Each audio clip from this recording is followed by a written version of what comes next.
with that introduction, we had a feel for what the setting of Lady in Red was, our real world, the history. I hinted at some supernatural in it, perhaps some connectivity, that this is a game of mystery, that perhaps the cosmos in some way might play into it. There's a lot, if you watched Lady in Red, perhaps a lot of the introduction made more sense when you got to the end. In fact, I can even play the end cutscene. Not now, but I can play the end cutscene. It would be some spoilers, but it would tie a lot of things together. Oh wait, tying things together, connections, realizing that things span beyond what we originally thought. These are the themes that can really be cultivated in Call of Cthulhu. As far as systems go, it's fairly straightforward. It is a percentile system. You roll a D100, and do you meet or roll below the amount that you have for that particular skill or situation? Congrats. There are some ways you could modify your luck, or sort of push your luck. Roll again but you'd get a dire consequence if you fail a second time. There's some fun nuance to it, and not every game has to be horrific. Not every game has to be filled with terror and zombies or even have Cthulhu. It's called Call of Cthulhu, but this is really... It's like saying, well, I play Dungeons and Dragons, but you have yet to encounter a dragon or even go through a dungeon. It's a placeholder concept, right? And so what we're going through is a solo adventure. It's called Alone Against the Dark. And I thought that this is a very good image. Not just, if I'm blocking, that I have some lurking creature. This is the obvious. This is the obvious. And talking about things like, oh, we're leaving from New York City in 1931. We can imagine that. We can almost hear that, right? There's going to be more. There are things that are subtle, that a seed planted now that might seem irrelevant, that could bear fruit or be a lost opportunity later. And that is what I want to cultivate and build here. And I want you to enjoy it as I go through this story. So, for those of you watching, our numbers going up. Thank you for doing so. I would love to call on you all, asking you, what should we do now that we're in a location? It has a bit of a choose your own adventure vibe to it with a character sheet. So I need you all to roll the percentile dice. I'll do the busy work. I'll do the tracking, and I'll go over what does all this stuff mean. It's pretty easy to go through, and I'll show you how it's done. And I would love to bring you on this adventure for our second night of telling the story.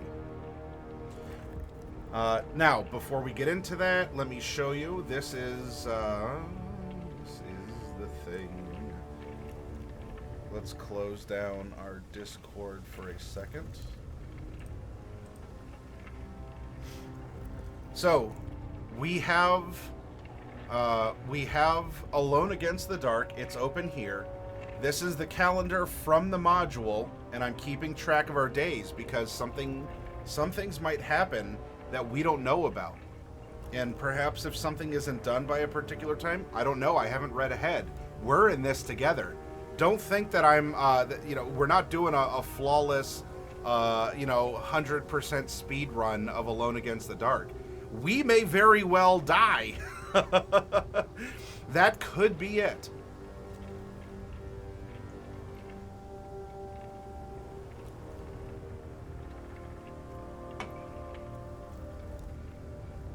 But I suppose we'll see. So I have the calendar to track, and we also have our character sheet that I will keep open that we can reference as we're going through. So it's all here for you, nice and clean. You can listen, you can comment in chat, or if any of you are in a position where you would like to roll dice with a dice command, you can do that as well. Now, before this, What has happened? Well, as you can see, we are playing Professor Louis Grunewald. Professor Grunewald is a linguistic professor at Miskatonic University in Arkham. Now, if those are familiar sounding names, well, okay. You're familiar with the Call of Cthulhu games and setting. We received a telegram, or a telegraph, maybe same thing but different, from a friend of ours who, Tibor Glier, who was arrested in Athens, Greece on suspicion of stealing an artifact. And our colleague asked us for help. We ended up doing a little shopping, we withdrew some money, and we went to the dean and said we need to go help our esteemed friend. And we threatened to resign if we weren't allowed to do so. The dean said, "Oh, okay, all right, hey, you're a valuable asset to us. Go and help." But we're also kind of being used because we discovered that we're actually mentioned in the newspaper later that we're the ones who were volunteered by the benevolent university to go help someone. So we're going around gathering some clues. Well, what did we know about Tibor or Tibor? What was he researching? What could have gotten him in trouble? And these are the clues that we've found so far. He had written something here called the Destruction Myths. The myth of the cataclysm, or the upheaval, is one of the oldest tales and is found in nearly every culture.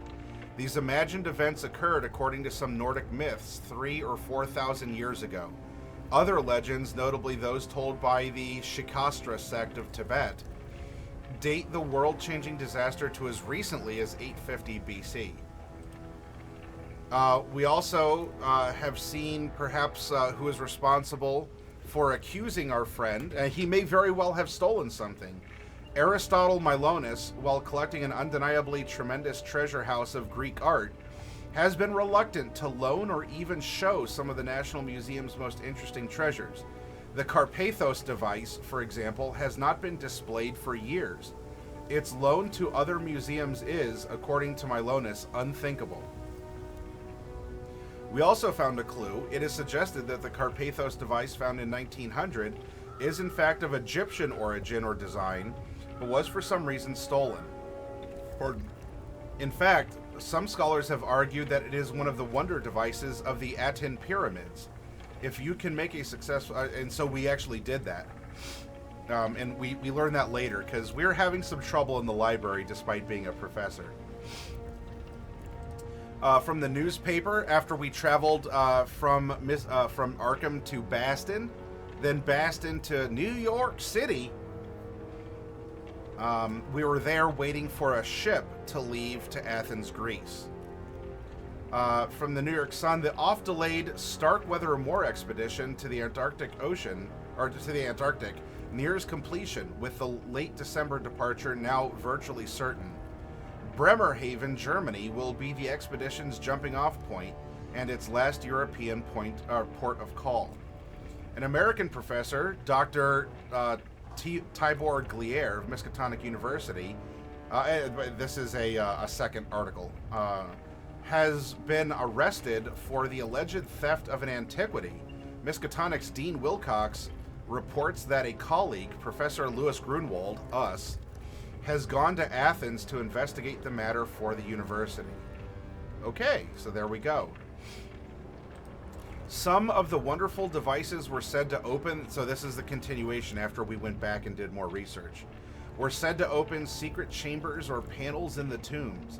These chambers were thought to be in places that looked like solid rock. No intact device has been found, though, nor have any such chambers been discovered.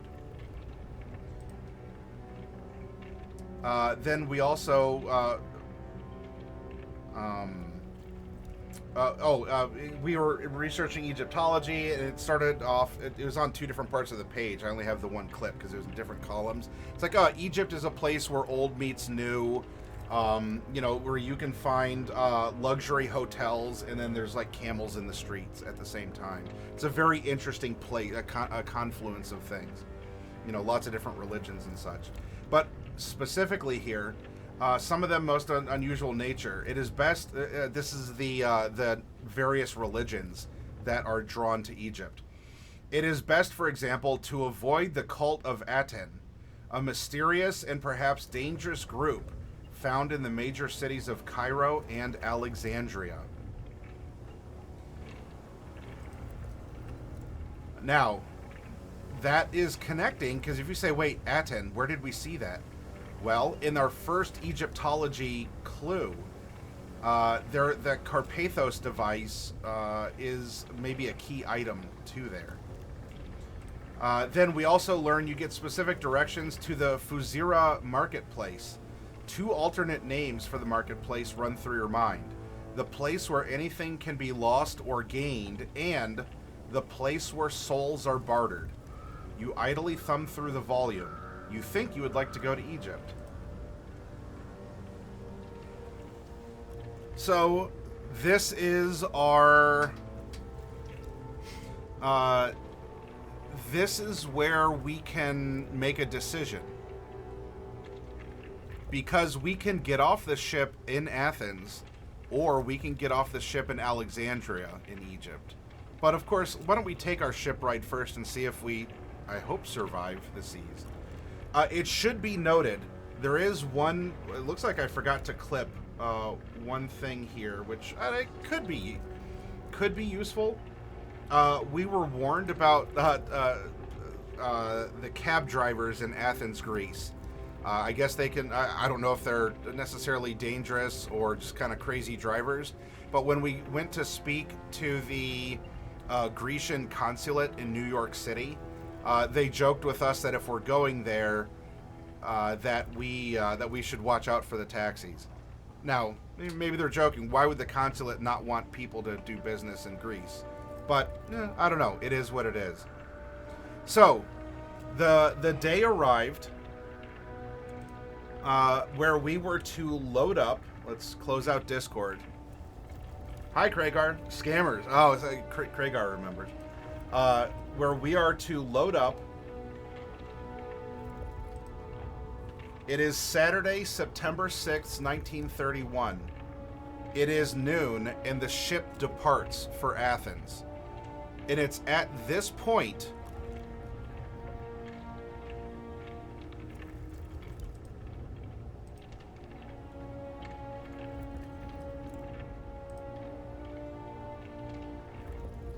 that we are aboard a luxury ship, spacious rooms, all meals provided. When you're aboard the liner, suspend hourly record keeping, but keep track of days. Resume hourly record keeping when you disembark at Athens. Konbanwa to you too, Dippy. Kanpai as well.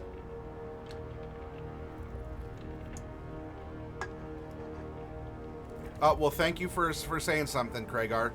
Chat activity, even a simple emote, for all of you watching out there, it means a ton to any streamer to say hi or to throw an emote in chat. That kind of chat activity, it feels very good to know that there's a lot more people out there, because this number isn't necessarily reflective of who's watching. This is more or less who might be more active in chat, who doesn't have it muted, or who might be actively watching and doesn't have an open in a tab but is watching another tab or something like that. What what has you so busy, Dippy? So we're aboard the ship. We're heading out, I guess, into international waters in the Atlantic. The rest of Saturday will be a free day. I am here.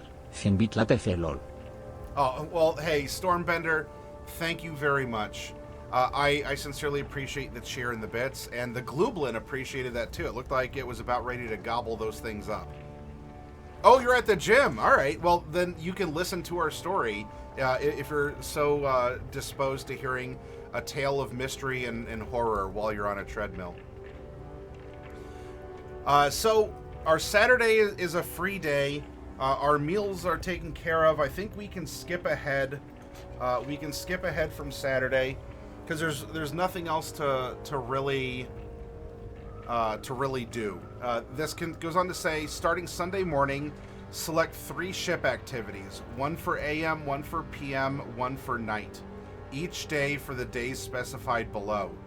When the day arrives, go to the specified entry number and follow that entry to its conclusion if the activity you selected matches the activity there, both in topic and in time.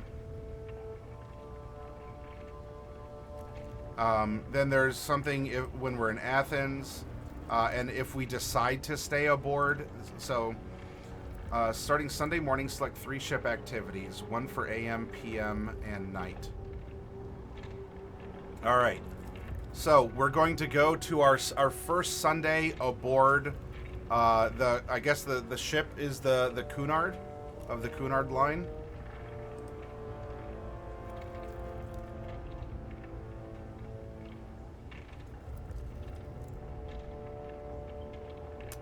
Well, so this is saying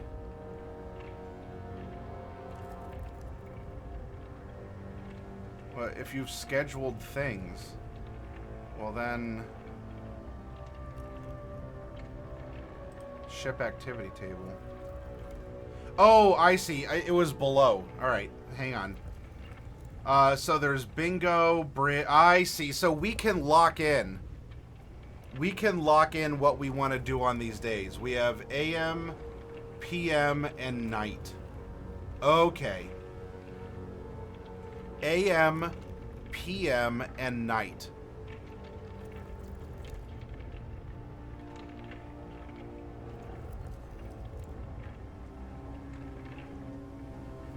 Each day is for the days specified. Okay.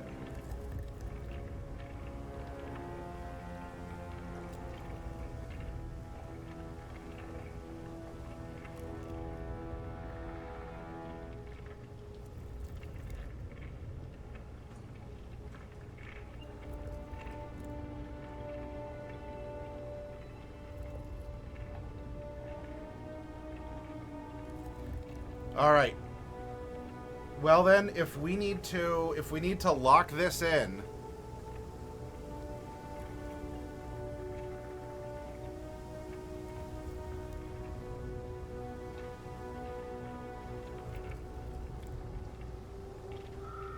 although this is probably, it should be for the days specified above.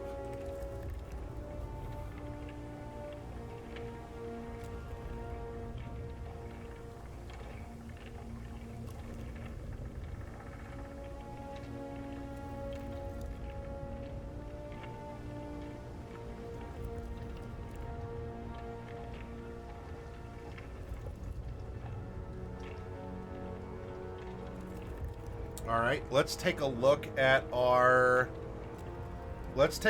character, Hi Hero Dragon, and figure out what might he do. What might our character do on these days? It's Saturday. I guess we're planning our day here. Do we do this one day at a time?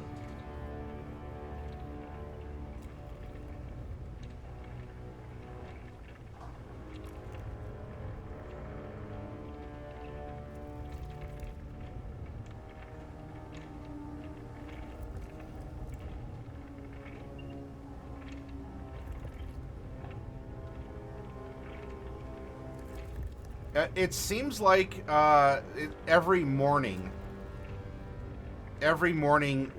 we can choose what we want to do for the day. So it's Saturday. We're getting to know the schedule. Maybe we're finding our sea legs. Let's look here now.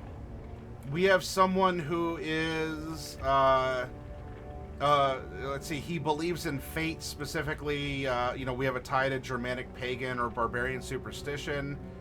A meaningful place is where we grew up in Teutoburg, near the forest, a site of the Varian disaster, where Germanic barbarians took on Roman legions. Our treasured possession, something we found but we don't know what it is, so we're seeking answers. It could be, I don't know, maybe it's something that is not, it is neither Germanic nor Roman. Maybe it's some sort of weird looking artifact. I mean, this could have led us to study languages and myths, something along those lines. We do have some basic materials on us for being a linguistic professor who travels. Our trait is loyal. We would die for our beliefs. And we do have cash on us. If we take a look at some of our abilities, we're especially good at language. German 90%, English 60, Latin 45, Nordic 40. We're pretty physical. We actually have a high strength and a high int. We're pretty good at climbing. You know, if we grew up in the forest, it's something, you know, we have old man strength. We are pretty good in library use here. So we enjoy reading. We're good at hieroglyphics as a language, cryptography as a science. You know, persuasion is, we can be kind of persuasive here. Archaeology. You can see our different stats. So if you want a mechanical reflection of our character, we do have a hunting kniff on us as well. We're good at spotting hidden. That's how we found the thing in the forest. We're presuming from our character creation. What else are we? Oh, and we do have some occult knowledge. We're able to do some studies there.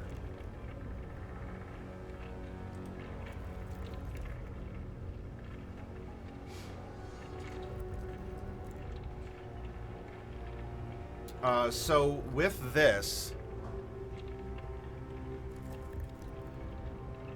for those of you out there, on Sunday, what would you like us to do? We get an AM, a PM, and a nighttime. We can go to bingo, bridge, the cinema, cocktails, deck tennis, the library, mahjong, nightclub, oil painting, ping pong. We can rest on the deck chairs. We can rest in our room. We can visit the sauna. Now, the sauna might be something. Yes, well, we are from Germany. We've also studied Nordic culture and language here. So, you know, who doesn't love a good sauna? So a sauna could be in the works as well. I think that could be appropriate. Plus, hey, look, you know, we have some old bones. They could use a good sauna, maybe. A ship's tour. We could go shopping. We could play shuffleboard, or we could simply stroll the decks. We can simply stroll the decks. Do any of these sound good? Lucius, Hero Dragon, Kragar, Dippy, Stormbender? Well, we're no longer in New York. There is a library aboard the ship. So at some point, we could go to the ship library. For Sunday, we can do 3 things. 1 thing in the morning, 1 thing in the evening, 1 thing at night. And so it's up to us to choose, what do we want to do on Sunday? If we want to go to the library can be visited in the morning, in the evening, or at nighttime. You can see here, after the entries, that there are limitations to some. If we want to play shuffleboard, we can play shuffleboard in the morning and in the evening, but we can't play shuffleboard at night. As our meals are taken care of and such, and we're no longer in the minutia of hourly keeping, I'm presuming that that we are going to sleep, we are going to eat, but is there an activity that we want to focus on? We're on a cruise. If we are curious in studying, Stormbender, maybe going to the library is important. And we can go to the library at any point during the day on Sunday. So what are 2 other things out there? There's no right or wrong answer, everyone. This is whatever you want to do. We could just be reclusive and stay in our room the entire time.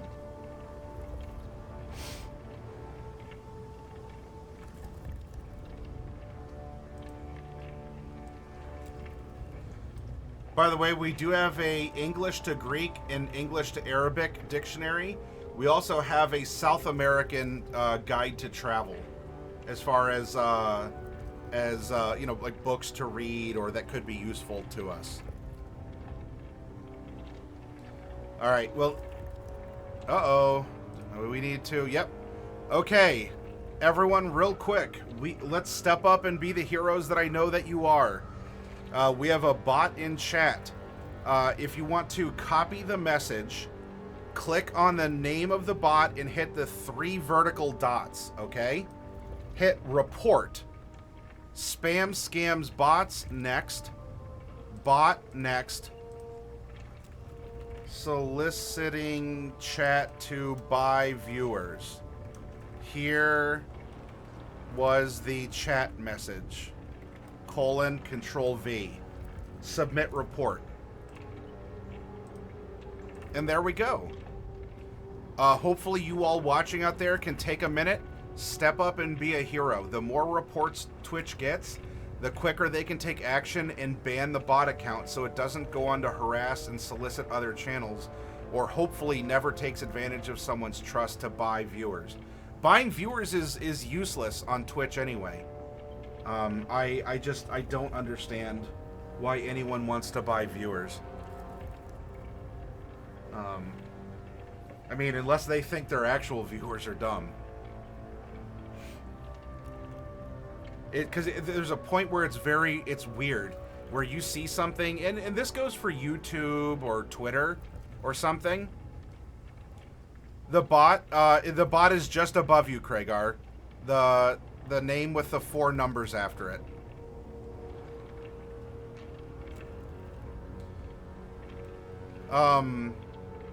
It might not have, depending on your settings, maybe it collapsed it for you or you don't see it.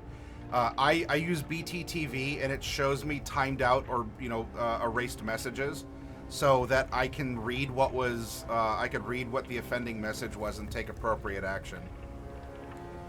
But yeah, it's always, you know, it's always suspicious. You're like, oh, this account on Twitter or X or, you know, this account on YouTube has 1 million followers, and why did the account post something and maybe 5 people liked it?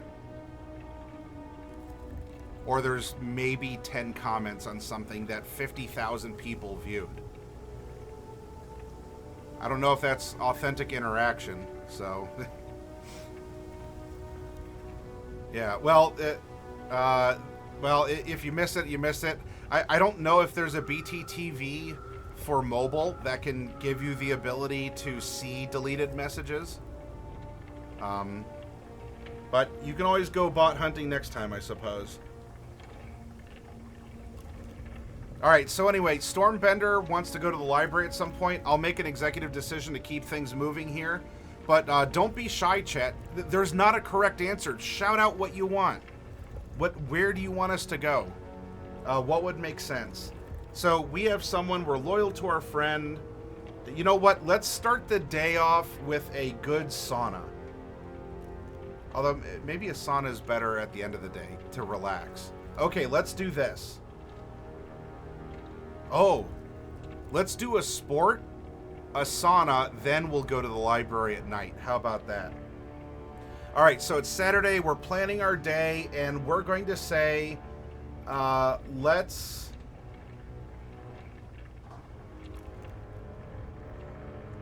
play shuffleboard. Hi, Iron Chef Lord. Let's play shuffleboard. Then we'll go to the sauna, and then we'll go to the library at night. That's what I'll lock in. But you all are welcome to think about what you all want to do. For the coming days here. Let's close this. So we're going to play shuffleboard. Every day we're shuffling. Shuff. Sauna. Library.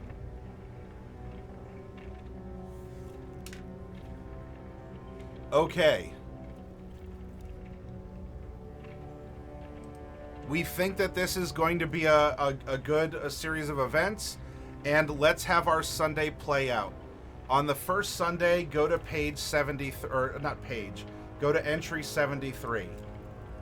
73 says, if you were scheduled room, AM, PM, or night, then go to 167.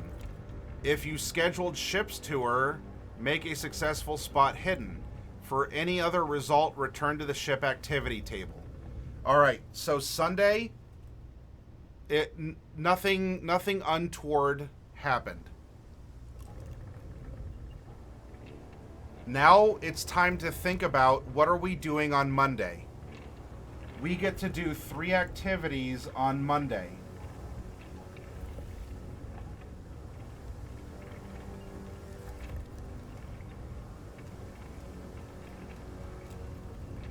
Maybe the library didn't necessarily have anything that was interesting. We could start our day by... What if we went to the cinema in the morning? We played ping pong at night. And then we need something peaceful. Why don't we stroll the decks at nighttime? I should say evening. Morning, evening, night. If you want to do something else, let me know in chat. You could shout something else out. I'm open to it. Our character is not excluding any of these as possibilities. And I have no foreknowledge. If I wanted us to do some perfect run, I probably would have looked ahead and said, oh no, we're totally doing the things that needed to happen in that specific order. Hi, Raven, but also, I guess, bye, Raven.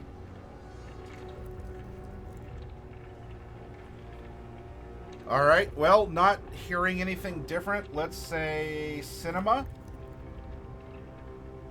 Then we're going to, what were we doing? We're doing the...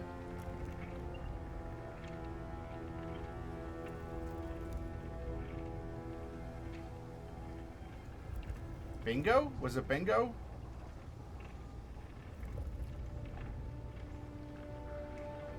Yeah, whatever. Cinema. Bingo. And let's stroll the decks. Cinema, bingo, stroll. On the first Monday, let's see what happens. If you chose to stroll the decks in the morning, rest on deck in the evening, or go to the cocktail party at night, go to 83. Nope.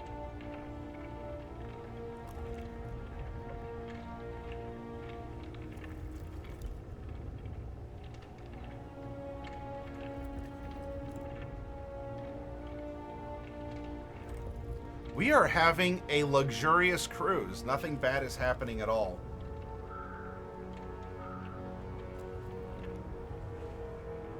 Well, we strolled the decks. It would make sense. Maybe we have questions about the ship that we saw. Why don't we lock in a ship tour? That's only in the evening. So there's a tour.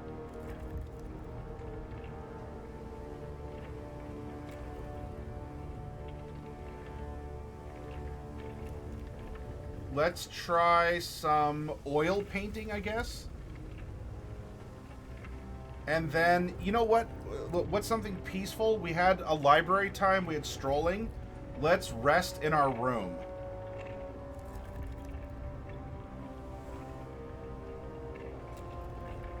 Rest in room.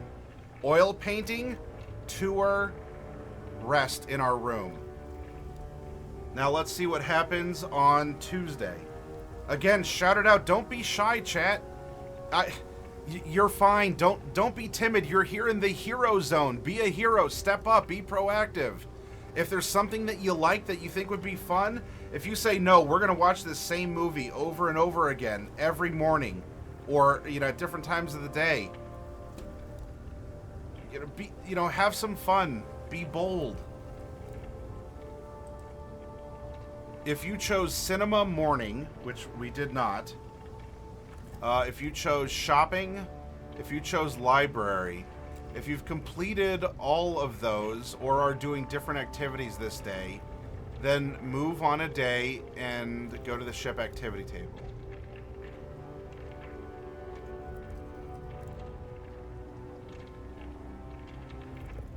So if you chose cinema, morning, if you chose shopping or library, nope. Okay.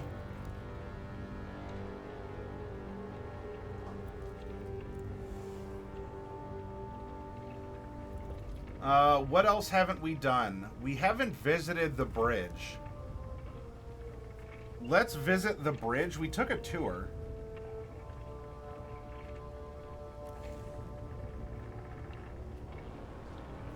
We haven't played Mahjong. Let's play Mahjong in the morning, bridge in the evening, and you know what? Let's have a little fun. Let's go to the nightclub at night. Our old language professor is going to be cool, hip, and with it in the nightclub. So it is now Wednesday.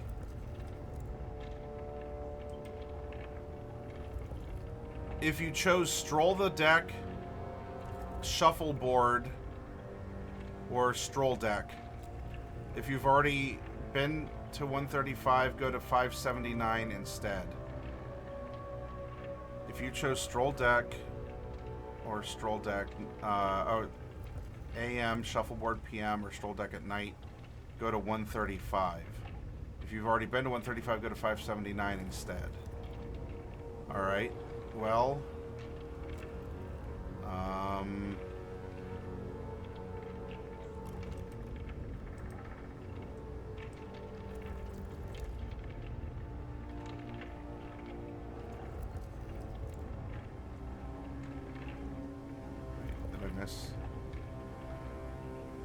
all right, so that didn't...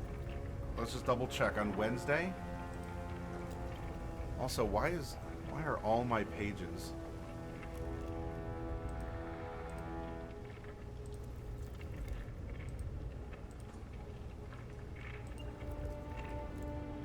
How do I zoom here? Edit.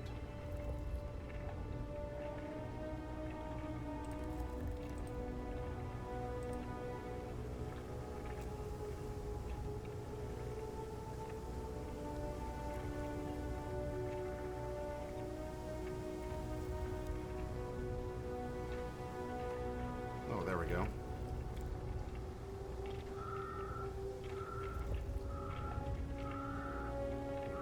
I think I scrolled away from where I was supposed to be. Where was I?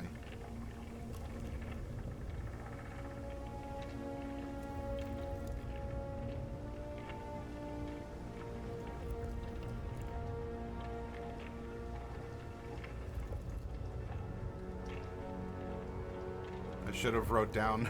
All right, so we're at New York location. Cunard lines, 187. There we go.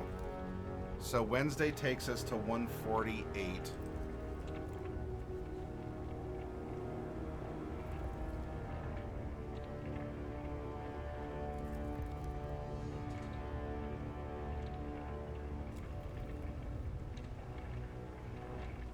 Okay. Well.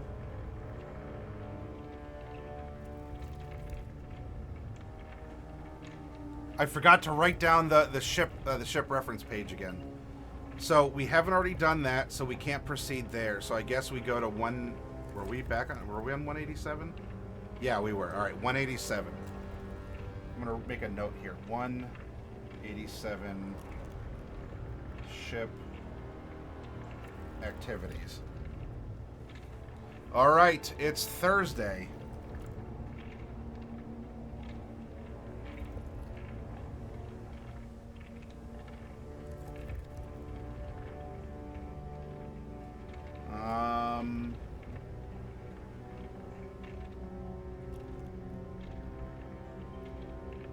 I don't think we've played bridge.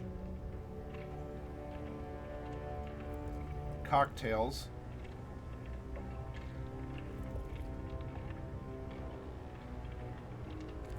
And you know what? Let's get some morning sun. Let's rest on the deck.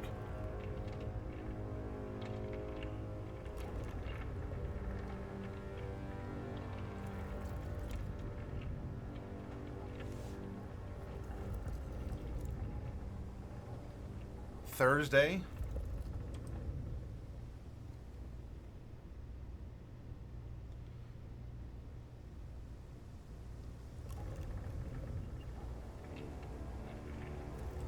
All right, it looks like we're resting on deck, not strolling the deck.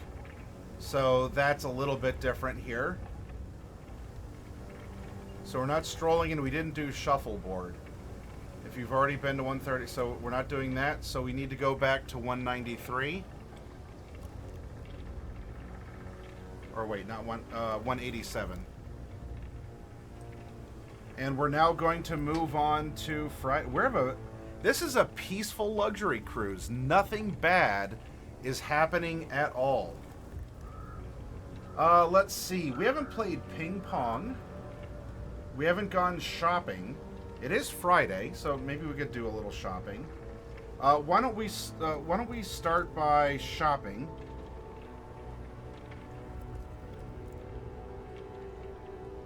Let's play ping pong. Actually, wait. Ping pong's at night. We can play deck tennis. We're gonna play tennis. Then we're gonna maybe we realize we're not fit for the big tennis court, and so we can play ping pong at night. All right, shop, tennis, ping pong. This is Friday.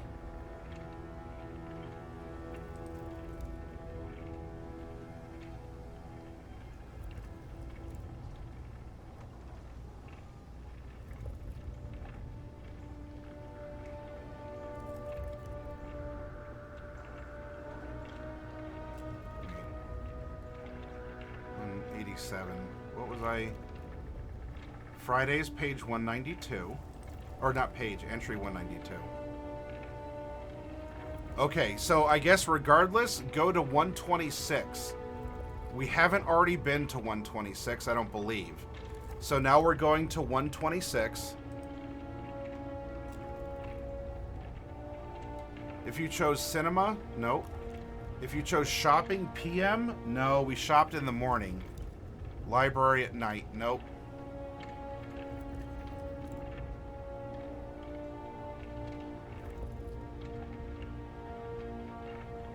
All right, another day passes. It is now Saturday. We've been sailing a week.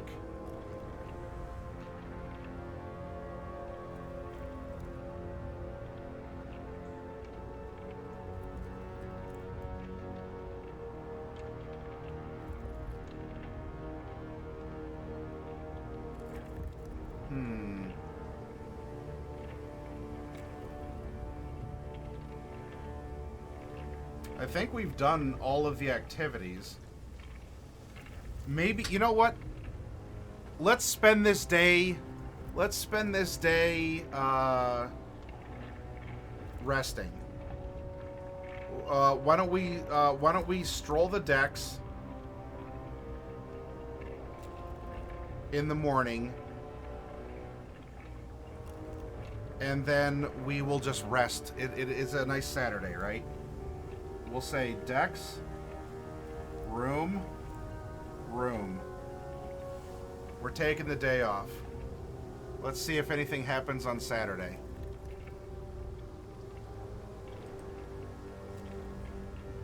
Go to 148 if you've already been. All right, we haven't already been. 148 reads.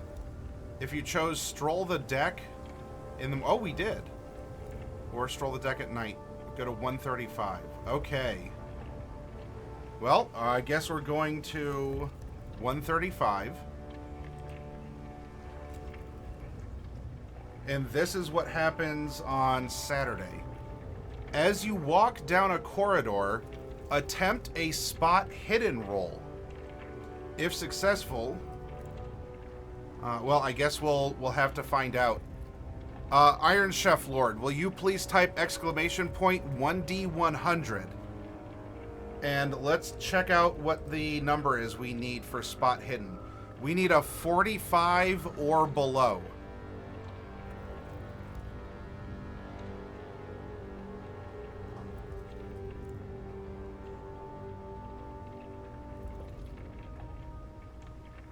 Iron Chef Lord, if he's here.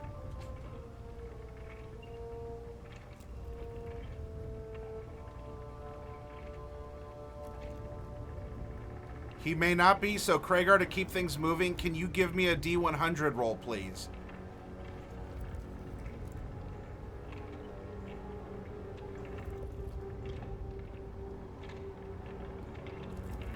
$32. All right, so we are successful.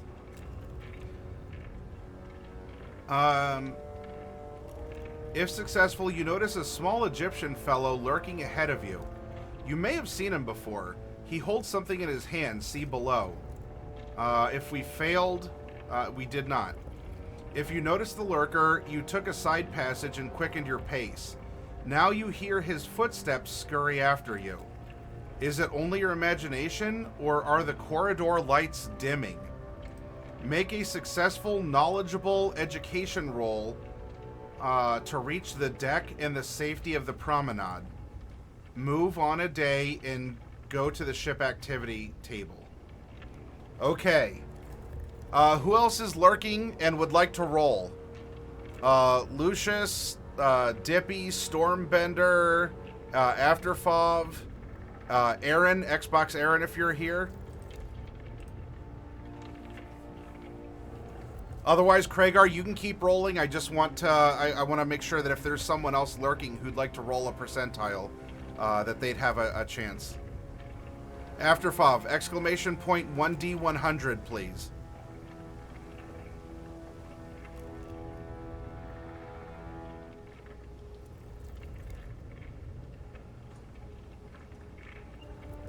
Nope, you need the number 1 in there.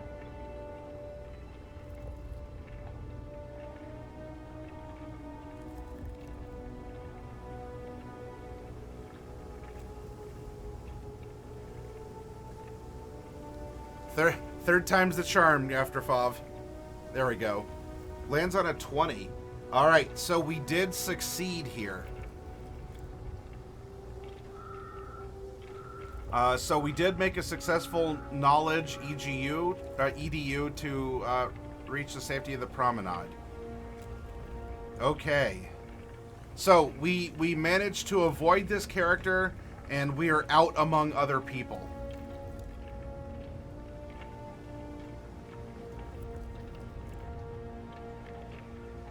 So let's go back to 187. The day passes.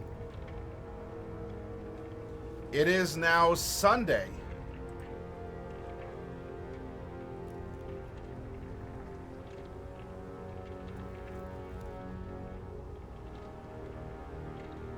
And we need to choose. What we're going to do. We had someone who was suspiciously after us, but we were able to avoid this character.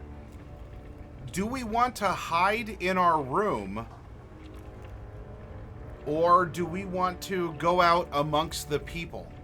We did find safety. We did find safety on the deck.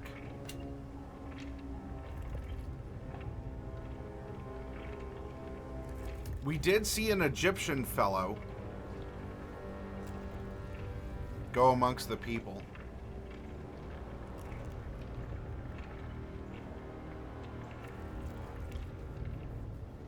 All right, so let's presumably then, if we want to be a Mogus, if we want to be around others on this Sunday before arriving,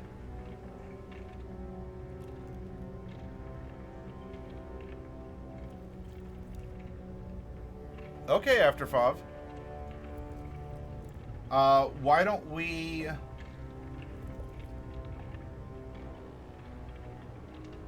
I guess we'll go shopping.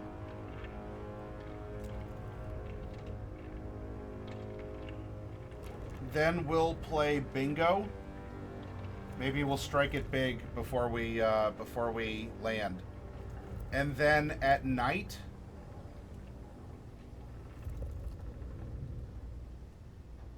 maybe we party. If we want to be around people, let's go to the club.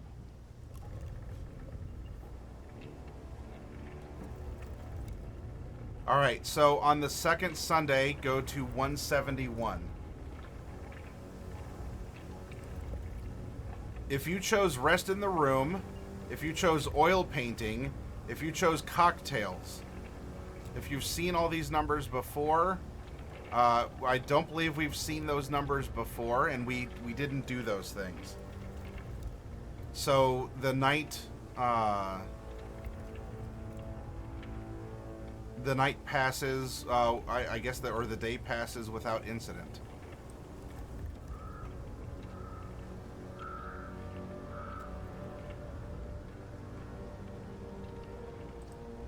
On the second Monday, you arrive in Athens. So we are in Athens, and we're going to go to 173, and it is now noon.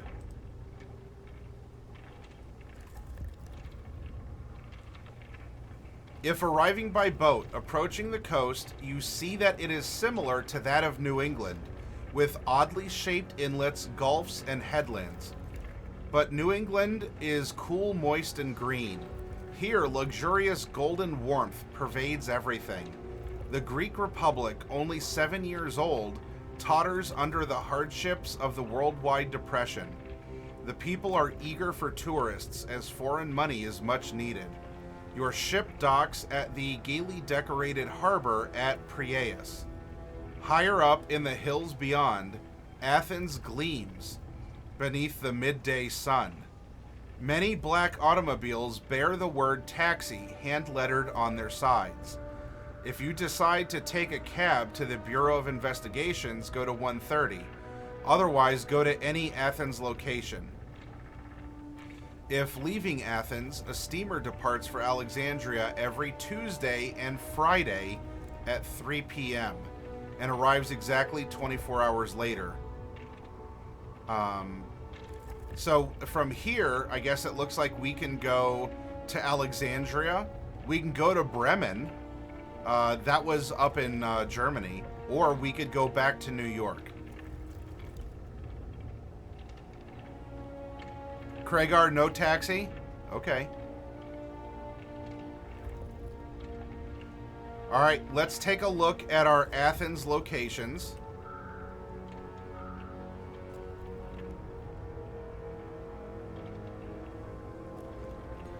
There's the Athens Airport, the Athens Bureau of Investigation, which by the time we get there will be closed. It's noon and it takes an hour to get to any location and do something. The Hall of Justice, the harbor, the railway station and restaurant, the hospital, hotels. There's inexpensive, moderate, and expensive, and room service, so we would get our meal included. Motor ship Kionis. So I guess that would be a like maybe a private taxi. National Museum of Archaeology. The New York Sun European Edition. So we can take some time to read the news. That might be good to catch up on what's happened over the 9 days that we have been floating on the Atlantic. On the street food vendors, we can go to the Pantheon, the Piosotos Cafe, motor ship Kionis, which is hireable 25 hours a day, you'll notice. And there's two of them, apparently. Spyro Outfitter and Supplier, so that would be our shop, I guess. And taxis are always available.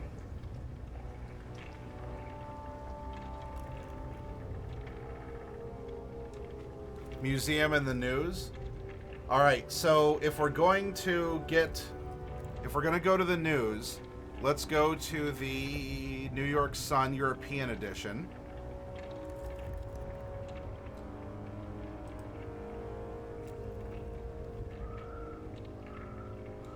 When you browse through the newspaper, you notice 3 items. All right, so hang on. We're going to the newspaper. That takes an hour.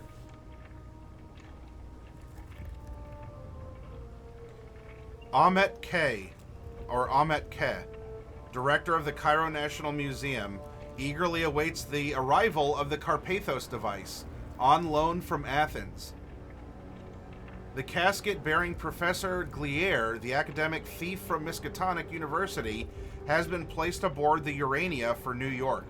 A memorial service has been scheduled in Arkham, Massachusetts, USA. The Starkweather Moor expedition nears readiness as the Dark Sea heads for Bremen, Germany. Once there, final preparations include reinforcing the hull for the treacherous journey into the ice floes surrounding Antarctica. Okay, let's clip this. There are some important clues here.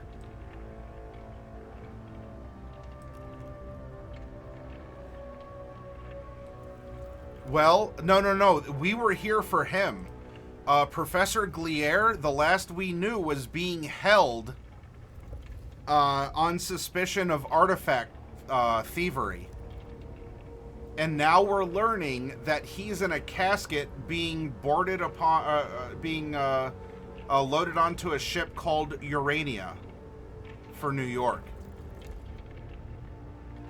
So, there was a Mordor. Dun dun dun. The person we came to rescue has been killed.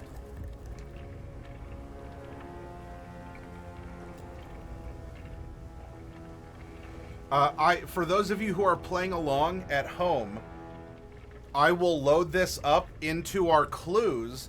I put Cthulhu Create Your Own Adventure as a Hero Zone event. Pardon me.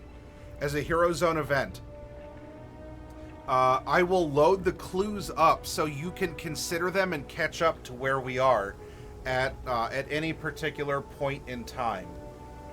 So if you haven't joined our Discord and want to follow along, by the way, you can also ask in chat to be caught up on what's happened thus far. All right, I'll close that out. Let's get the...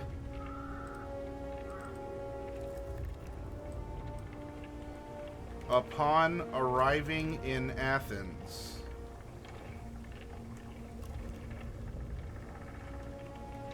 dramatic chord.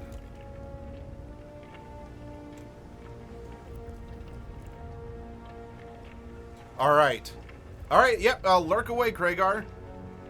It sounded like you wanted to visit, the Bureau of Investigation after that. And so what we can do, now that opens at 3 p.m. We still need to spend another hour doing something. So we can...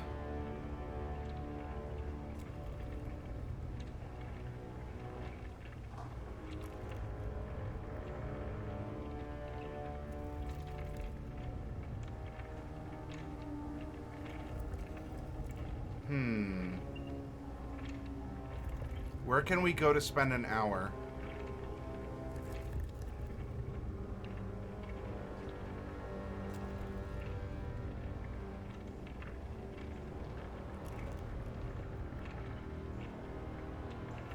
We can also just sit and wait an hour.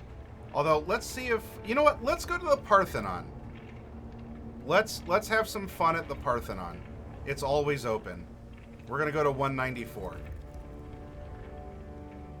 The majestic temple columns glow golden yellow in the setting sun, deepening to blue as you clamber across the rubble to reach the lonely inner court. The beauty of the scene somehow oppresses you, and gradually you sink into your own thoughts. As you ponder the... Oh, well... Well, why would we suspect that he was Mordored in custody? So I guess as we ponder the death of Gliere, a scream abruptly brings you to the present. The cry seemed to come from nowhere. Suddenly, you are aware of your isolation and vulnerability in the deepening gloom. All right, chat. Should we hide from the scream? Should we try to sneak away? Or should we stroll away casually? If you want to see, well, statistically what we're good at doing, here is our character sheet. So we can try to hide, which is probably going to end up being a stealth. We can try, well, sneaking away might be stealth. Hiding might just be going behind a column. If you decide to stroll away casually, like as if, oh, well, we saw nothing, we heard nothing. Now, mind you, now we're loyal, we would die for our beliefs. We were here to help our friend. As far as we know, our friend is now dead. We don't necessarily mean that we have to help others. We could. We can be benevolent. We are a professor. We teach language and culture, right? If we're a believer in fate and perhaps someone is meeting their fate, this could be that opportunity to observe. Hide, wait, and see, says Afterfov. Okay, so we're going to try and hide. That's page 14. Or whatever, entry 14. You crouch in the gloomy shadows. Soon you hear slow shuffling footsteps from many directions. Do you wish you'd run instead? Somehow you count yourself glad that you can't make out the faces of the approaching figures. Figures which move as though alive, and yet remind you of the dead. Now you're sure they see you. You begin to panic. To run, go to 27. To stand up and use fast talk to get out of there, go to 31. Fast talk for us is a 5% chance. So we're rolling a 20 on a d20 if all you have is D&D experience. Should we get up and run, or should we try and fast talk to get out of here? Afterfov, anyone else? What are we doing? This is a create your or a choose your own adventure. I don't know what the correct quote unquote path is. I'm in this with you. Get up and run. All right, we go to 27. Something grabs you. Make a strength roll. If successful, you tear from the grasp and escape to 33. All right. We need a strength roll. Afterfov. Exclamation point 1d100.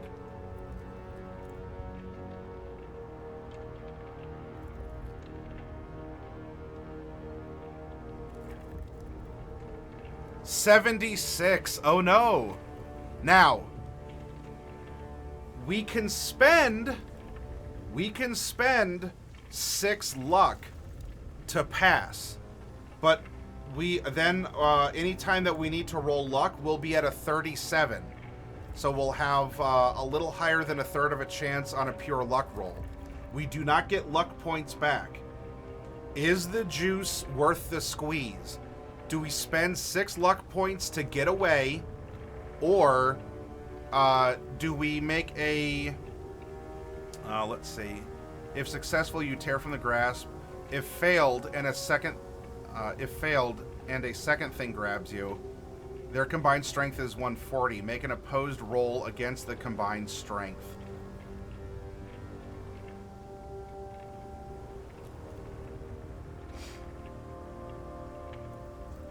It looks like this is going to be a deadly situation. We don't know what happens if we get away, but it looks like this is a life or death. We could very well die here in a shadowy Parthenon. Spend it, says Afterfov. All right. We are now down to 37 luck. We escape, and we are now on entry 33. Trembling with fear, you reel down the road from the Parthenon. You spy a lone figure ahead, a white-haired old man who uses a walking cane. You babble a warning in English, supposing that the alarm alone in your voice will be enough to dissuade him from going closer to the horrors lurking in the Parthenon behind you. To your surprise, he answers in English. His voice is slow, but inspires your confidence. Fear no more, he says. Tonight the stars themselves bind those things to the top of the sacred hill. We have nothing to fear here.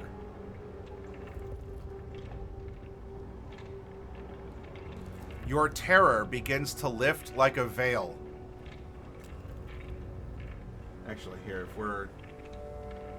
Let me get something that is... We're in the Parthenon.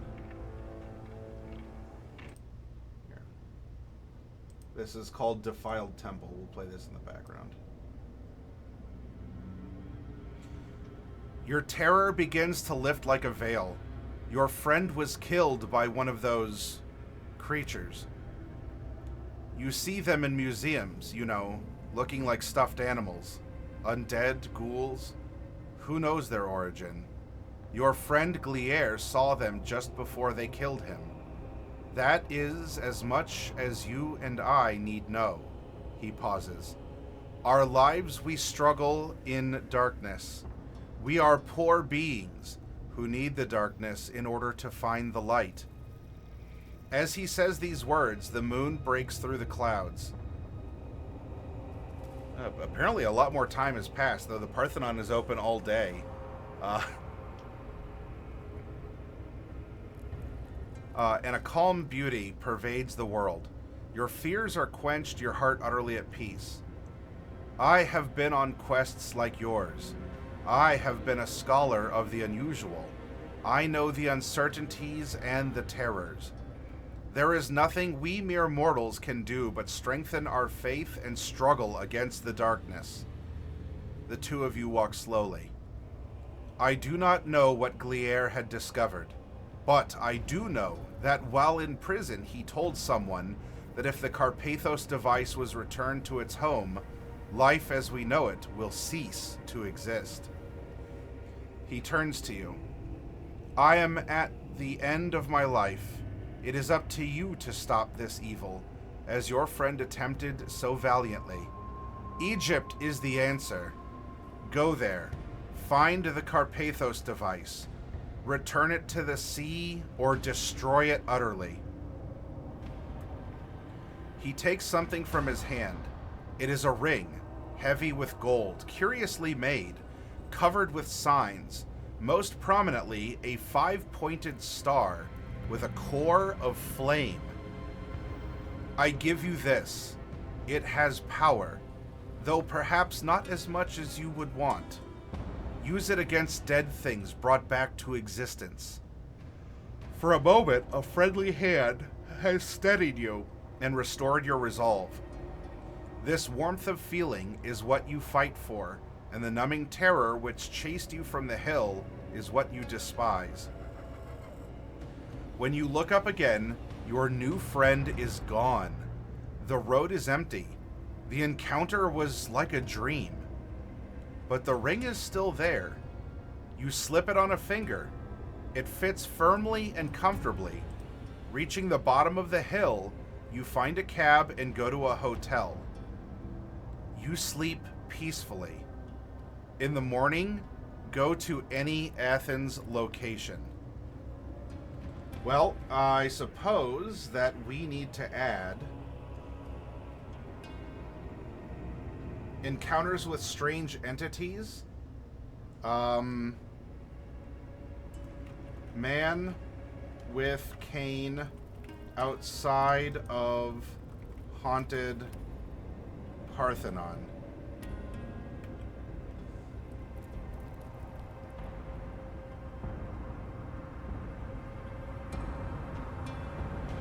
And I guess this is we can count it as an asset, I suppose.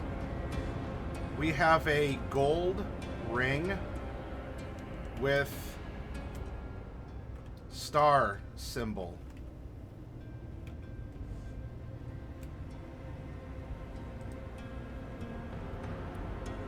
Oh, goodness. Well, that was our... That was quite... Boy, somebody had a case of the Mondays. We presume that we got as much sleep as we'd like. Now, I guess we ended up getting some hints that our friend is dead and is already shipped out. That means, I mean, we could still go to the Athens Bureau of Investigation. We could also go to the harbor. But we might have missed our friend, I don't know.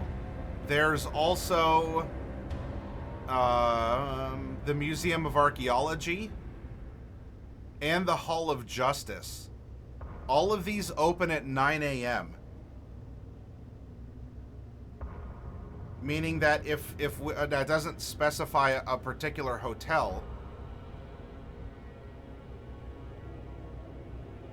I suppose that we could decide which hotel we would want to go to. There's inexpensive. I'm sure we could afford a moderate. I don't know, chat. Should we stay in a moderate hotel or an expensive hotel, but that would include meals because it has room service?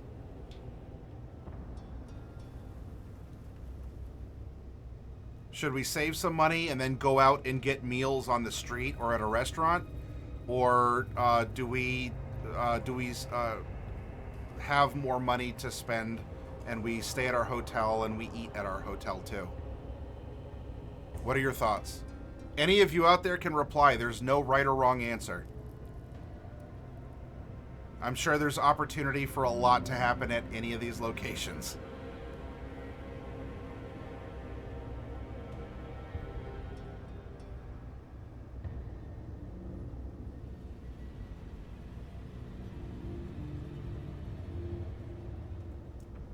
Maybe. Would you like to stay at the more expensive place after Fav?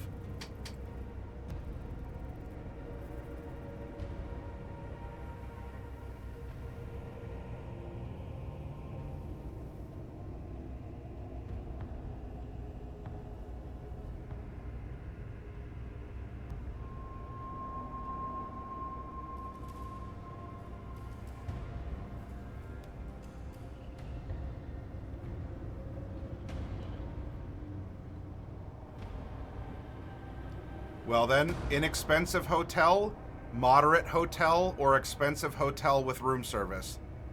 Your call, After Fav. What do you want this to be? And any of you in chat can throw out a suggestion as well.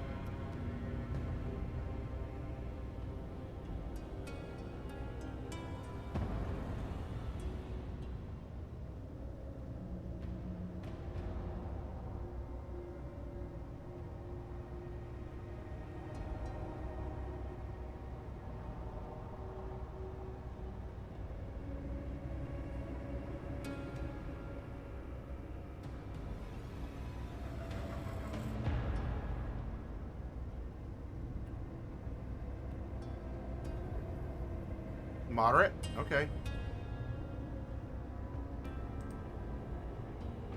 This hotel offers a clean room and a quiet night of sleep. If you spend a second night here, go to 26. Otherwise, go to an Athens or Egypt location.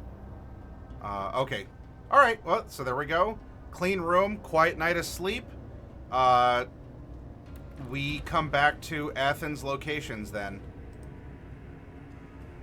So from here, do you want to go to the Athens Bureau of Investigation, the Athens Hall of Justice? There's the Harbor Railway Station. There's the airport, I suppose. I don't think we need to go to the hospital for any reason. We can go, I guess, talk to a cabbie. This Kionis character. There's the National Museum of Archaeology. Maybe, but we don't even have this artifact. It sounds like it's on its way to Egypt. Museum? Alright, so we go to the museum at 9 a.m. in the morning. But we do need to eat because we didn't have a catering effectively. Do we want to go to on the street food vendors or the Piosotos Cafe? Or we can also eat at the railway station and restaurant. Do any of those sound good to eat at, or maybe get information or have an encounter? We can go to the railway station, food vendors on the street, or the cafe.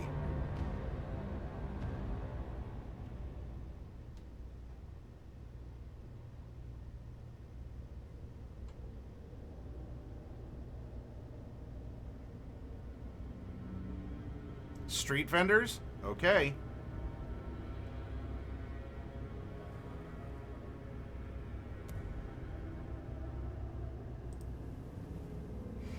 Small fast food stands occur in every city. Hot dogs, falafel, and so on. After FOV, please roll 1d10. Exclamation point 1d10.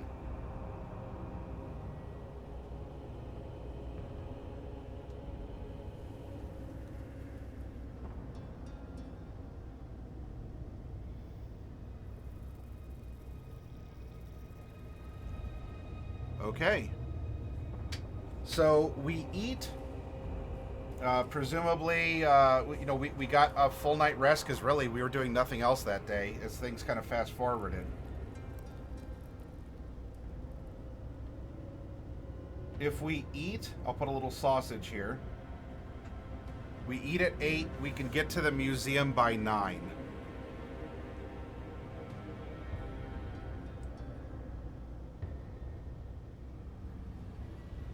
And now I have to remember which page the encounters were on.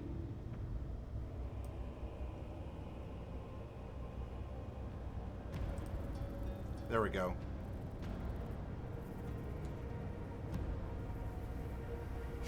Okay. National Museum of Archaeology, 118. To look around the museum, go to 176. If it's before December, we can try and see Pisistratos, the museum director. All right. After FOV, do we want to try and meet with the museum director, or do we just want to look around the museum? Go to the director? All right. Lucky number 13 of you are out there. You are welcome to put suggestions in chat. You can also lurk, but I want to encourage you all to participate. A young secretary guards the door to the museum director's office. She informs you in careful English that Mr. Pisistranos' schedule is full. If you want to push your case, arguing with the secretary in the hopes of seeing Pisistranos, go to 34. If Christos, we don't have anyone named Christos with us.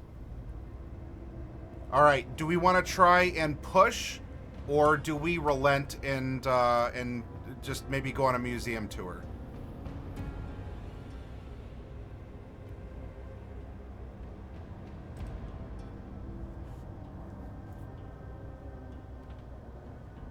You think we should relent after FOV?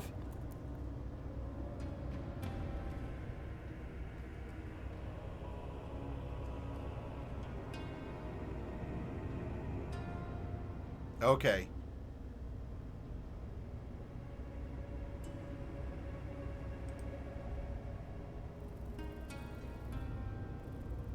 You want to just look around the museum then?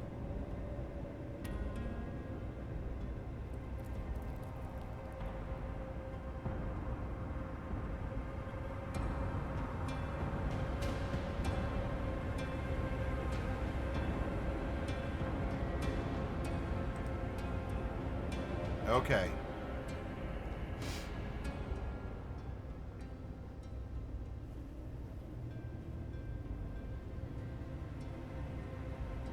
Was that 176 that we were? Athens locations, museum. Yeah, 176. You see the fabulous treasures of ancient Greece. You also find the stand where the Carpathos device, replaced at the moment by a drawing and a photograph, is normally kept. Go to 168 for more information on the device, and then return here. The notes speculate... so, do we have one? I think we might have had the 168.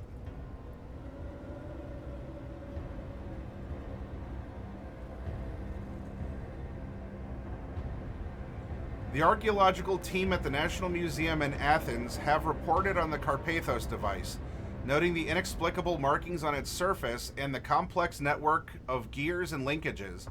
The team has established that the device is at least 2,000 years old, although some suggest it might hold a more ancient date. The report implies an ancient level of technical achievement previously undreamt of by scholars.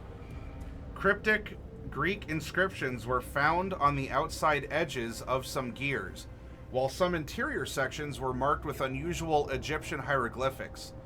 The team makes no guess about the function of the device. All right, let me snip this as a possible clue.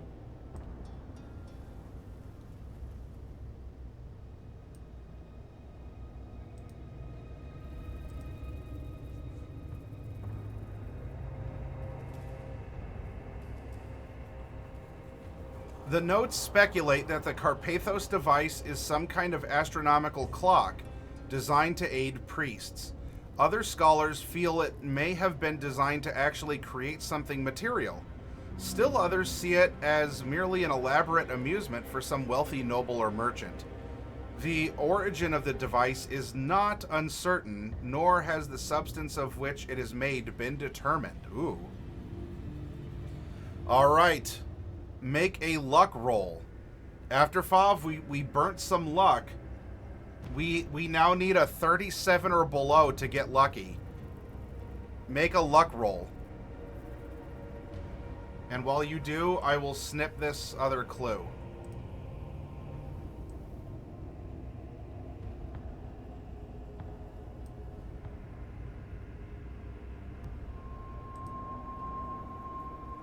Exclamation point 1D100. We need a 37 or lower.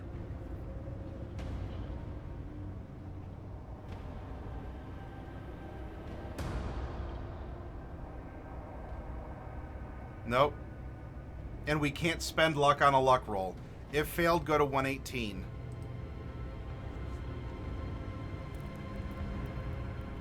All right, so that was it. That is what we learned in the museum. Now,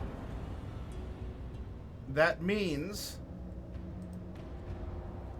we ate. This was the museum, and the director. This was the Carpathos device research that we just made.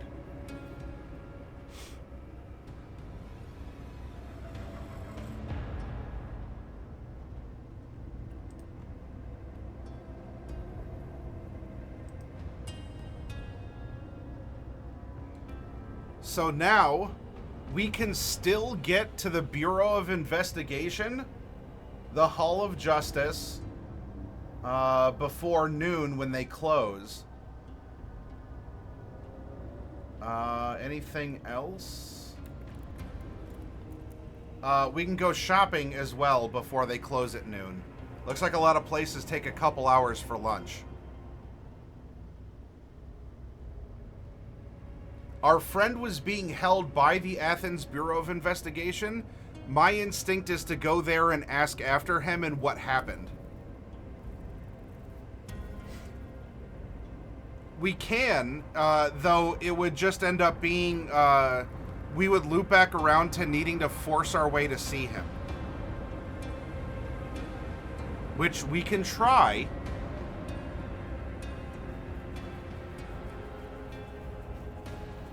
but there's not another. There's not a different entry to go back to.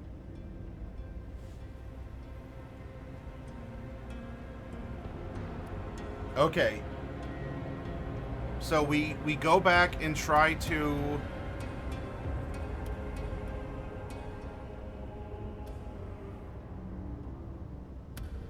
Archaeology.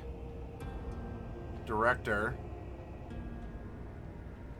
All right, if you want to push your case, here we go. Despite your best efforts, she will not change her mind and sends you away. Go to 118. Go to 118, or you can go to any Athens location you wish. So that used an hour, and we tried. Now we have to wait. So no progress here. As it would take an hour to get to any other location, we have to wait before we go to any other location.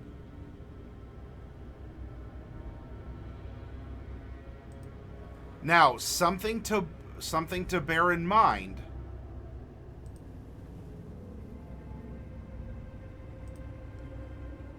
The harbor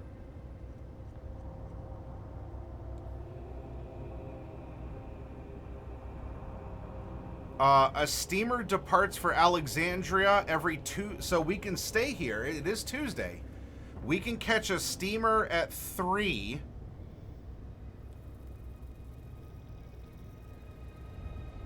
Or we can stay and do some investigating in Athens. Because the next steamer is going to be in town on Friday.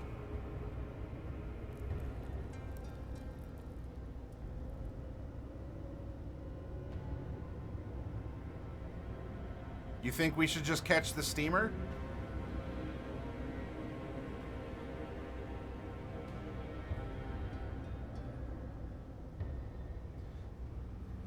Now, if we do, we have no clues beyond what a mysterious figure claimed to tell us, and the apparent note that our colleague must have yeeted himself off the planet in the custody of the investigation bureau. I'm not saying that we can't dispatch with asking after clues, but our friend was being held by the Athens authorities on suspicion of stealing an artifact. Maybe even the Carpathos device.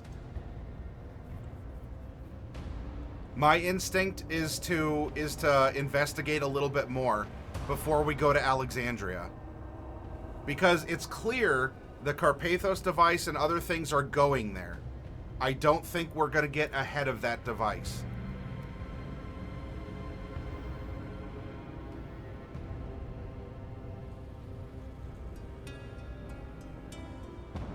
All right. So if we're going to, what we'll do is we'll set a date. We know that our steamer to Alexandria leaves Friday at 3 p.m. I will lock this in. We have all of this time. We have all of this time to see what we can do.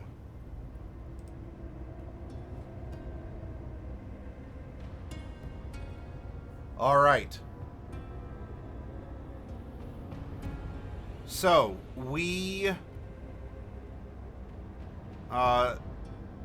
museum is off for now. We've been to the Parthenon. We can go to the Bureau of Investigation when it opens back up at 3. So, I don't know. We just spend some time on the streets, or we go back to our hotel, and then we wander back. So now it's here. Investigation. Oh, actually, this is 3 o'clock. Investigation. So this is taken up by waiting or whatever.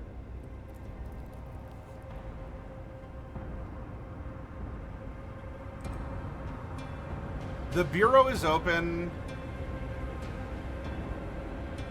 Oh, interesting. It's it was 3 p.m. before and 2 p.m. here. Maybe we got some misinformation. Well, it says the country's a bit in turmoil. We'll chalk it up to that. You quickly locate the office and the investigator in charge of Glier's case, a Corporal Ilionis. Now, we have heard that name before. After a few pleasantries, his words stun you. Sir, I regret to inform you that Professor Tibor Glier is dead by his own hand. He has hanged himself. Perhaps he was too ashamed of his theft of the Carpathos device from the museum. We do not know, but yes, a yeeting, a self-deletion, a sad end. Your mind reels. You have come all this way to no purpose. You cannot believe that Glier would end his own life, even though his career was in jeopardy. Is Ilionis positive? You suspect foul play? No, that has not been reported. The pathologist found signs of self-harm common enough with... I'm saying that because I want to post this on YouTube, and I prefer not to, I don't know, have no discoverability because I say a particular word. Of course, they never release what the words are, but you can presume. Common enough with self-deletion? What? Oh. The doctor is vacationing in Switzerland. He will not be back for weeks. The corporal considers for a moment. You can see Glier's cell, I suppose, unless someone new has been moved in. He was held at the Hall of Justice. You can make a successful persuade or charm roll. Ilionis allows you to use his name. If you want more information from him, go to 204. If you ask about getting a Greek interpreter, go to 170. When done here, you may go to any Athens location. Okay. So, choices. We can just go to the Hall of Justice now. We can try and persuade at 40 or charm at 15 to be able to invoke Corporal Ilionis' name. If we want more information, then we can just proceed. We can just proceed forward and go to 204. We can also inquire about getting a Greek interpreter. Now, we do have an English to Greek dictionary, though if this case might get a little more nuanced, maybe a Greek interpreter would be good. What is the way forward for us? Perhaps we could try persuading the corporal?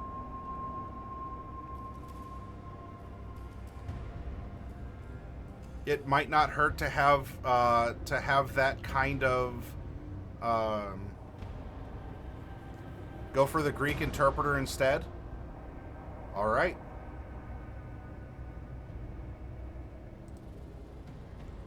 After 1d3 hours of waiting, Evgenia, an interpreter, is found for you. If you wish, you are able to hire Evgenia for the length of your stay. All right, after FOV, exclamation point 1d3.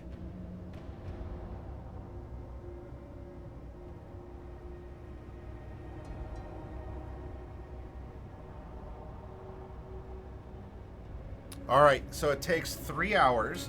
I'm going to note that here. 1, 2, 3.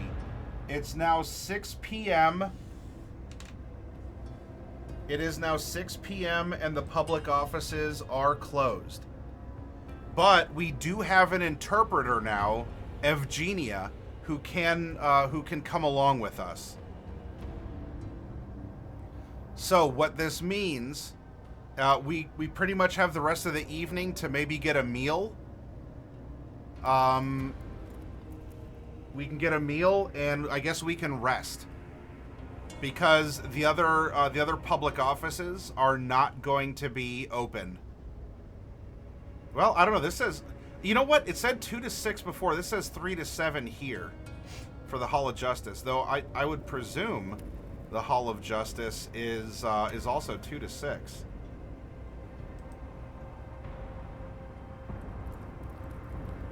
Is that which one is this? Hall of Justice is 87? Why is that taking me to the wrong page?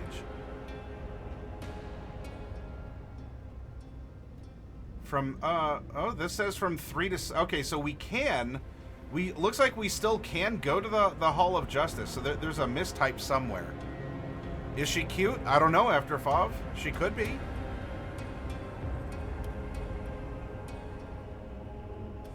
But by the, since it takes an hour, by the time we get there, it's 6 o'clock, they would actually be closed. So I think we're done for the day. So we do have Evgenia as a translator. Let's go back to... You know what? Let's get a dinner. We need to eat twice. At least twice every day. So we have a sausage here in the morning. Why don't we... I kind of want to visit the cafe. And... maybe we can get some... Maybe we can get some information at the diner. Or it's just a meal. I don't know. The Piosoto's Cafe. As you enter the cafe, the thick, acrid tobacco smoke chokes you. The place is filled with laughing, gesticulating dock workers and sailors.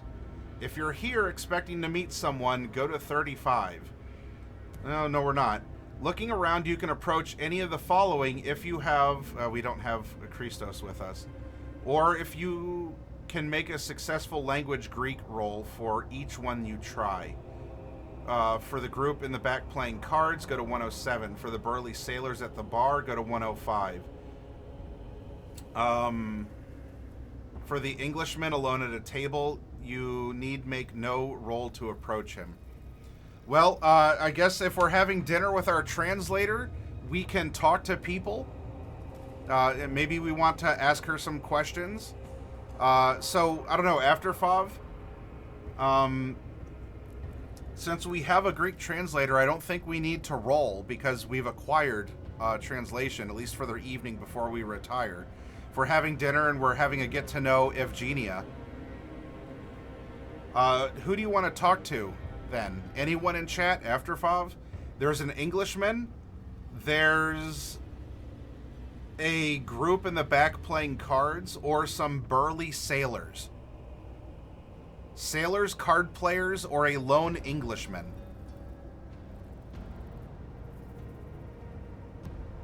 Card players? Alright, well, it seems like Professor Louis Grunewald and Evgenia go to the card players, 107. You make out Gliere and then a word like strangled. Then the men stop talking and look up to you. To gesture, to ask to play, go to 581. I guess we could offer to play.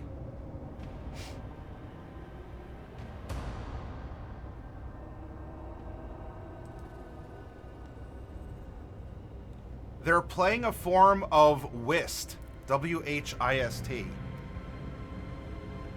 You hope to get information, but your winning streak quickly becomes phenomenal. Soon, the fishermen grumble to themselves and stir unhappily. In 20 minutes, you clean out the table. You win a total of $35 and stuff your pockets with small denomination drachma notes. Return to the cafe at 20 or go to any Athens location. All right. Well, hey, that's cool. Do we want to spend more time? Do we want to try talking to the Englishmen or to the burly sailors? So, I guess we played cards.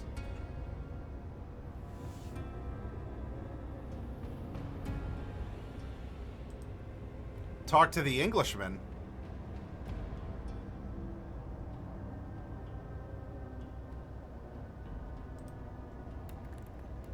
The man is Richard Hawks.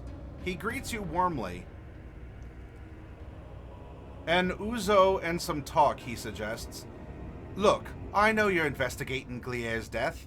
I've talked to him once or twice. His death caused quite a stir. Well, to make a long story short, I have some interesting information concerning his crazy theft. I don't have it here, but if you'd like to come back to my apartment, I can show you. If you say yes, go to 79. If you say no, Hawk suggests meeting you at the Parthenon at sunset. He'll bring the stuff then.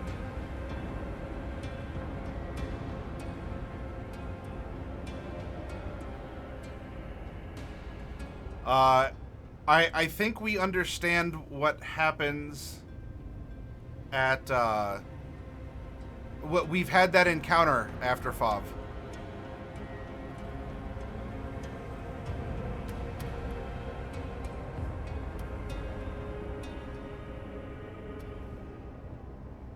That's why we had to burn luck. We were savaged by the undead.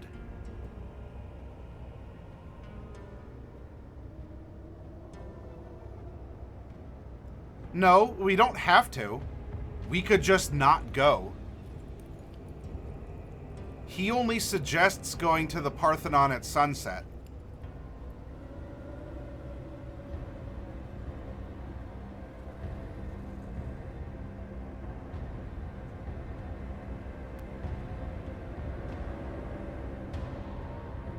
Why do we have to go with him?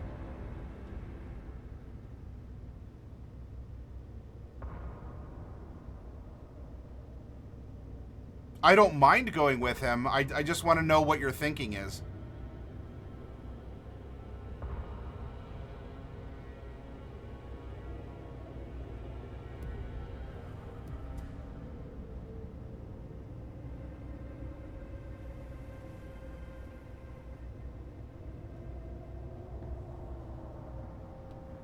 Okay.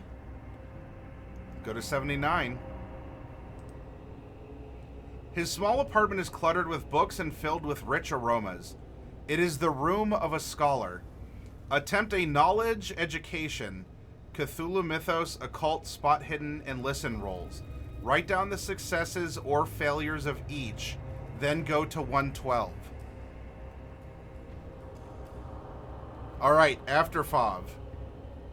We're going to do it in this order. Exclamation point 1D100. If there's anyone out there who can roll, my global timer is less than the single timer. More of us can roll more quickly 1D100. So I'll roll after FOV because he has to wait longer for him to roll the die himself. All right, 38. So we have a success on EDU. So EDU is a check. Cthulhu Mythos is 0%, and we have 0% Cthulhu Mythos. So CM we can skip. There's no way we can get Mythos information.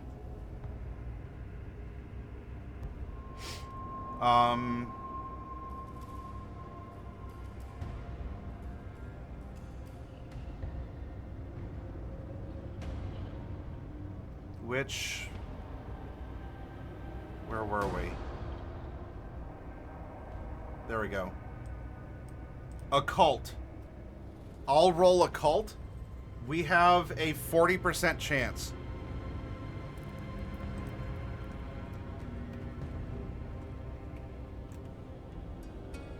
$25. We got occult.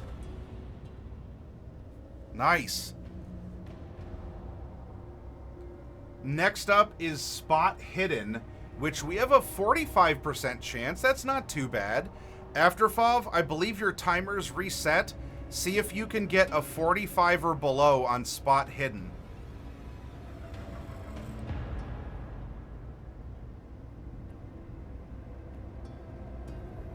$29. Nice.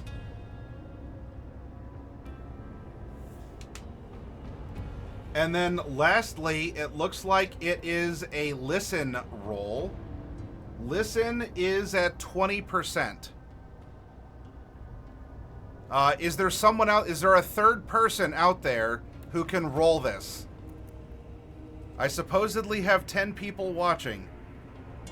If we count me, which I don't count, and after FOV, there we go. Craigar, exclamation point 1D100.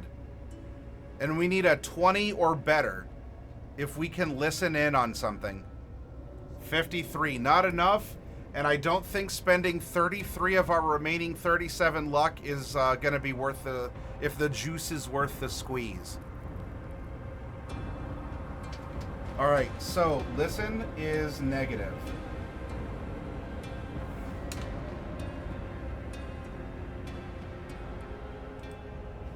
All right, I made those notes in the margin.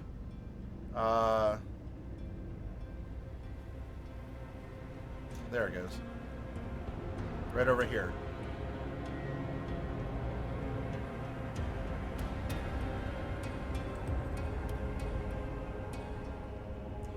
If any of your rolls were successful, read the appropriate entry below. If all your rolls failed, go straight to the paragraph after the bullet points.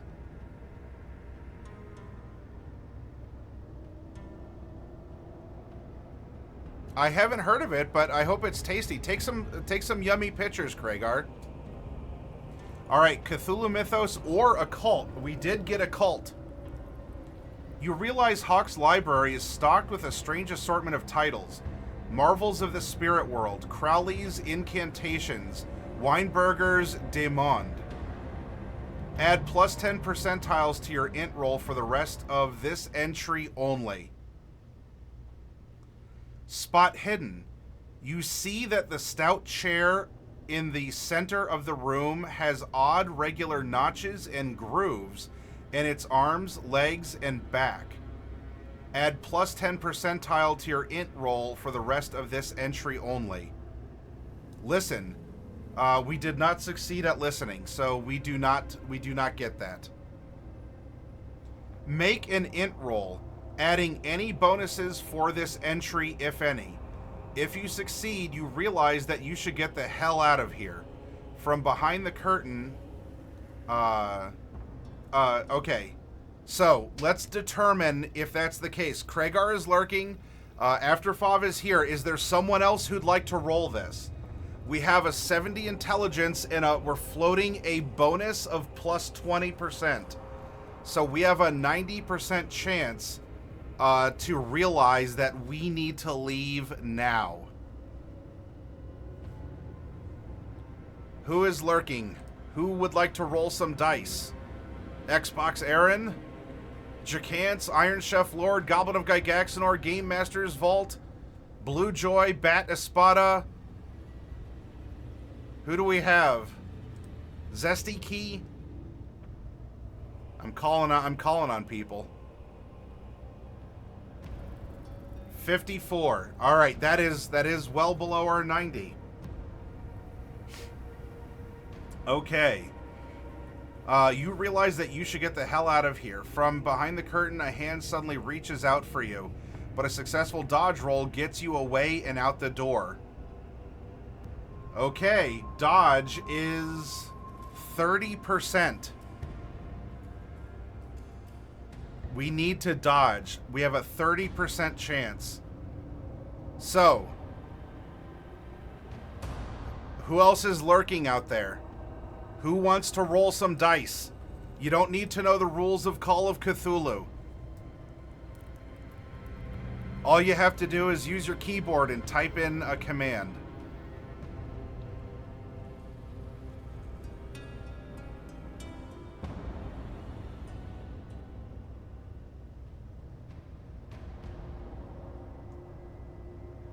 I reckon I'll do it. 1D100. 20. Oh, whew. That was close. We got it by 3. Whoo-hoo-hoo. All right. A successful dodge roll gets you away and out the door. Go to any Athens location. All right. Well, we got out of there.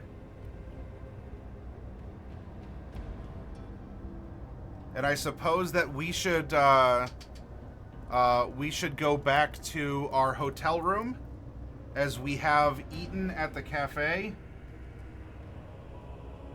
and we need to rest. So we had that. Our other interaction took another hour, meaning that by the time we get to our hotel, it's 9 p.m. for the hotel. Whoops. Let me get this over here. And then we need to sleep 8 hours. So 1, 2, 3, 4, 5, 6, 7, 8 takes us to 5 a.m. that we wake up.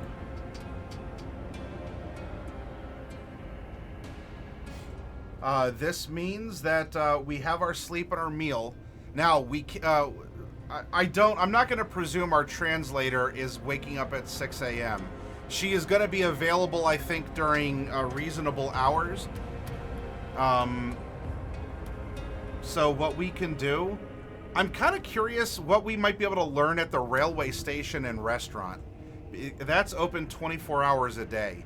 So, and Hero Dragon, if you're lurking, then I can call on you for our next roll. Let's go get some breakfast.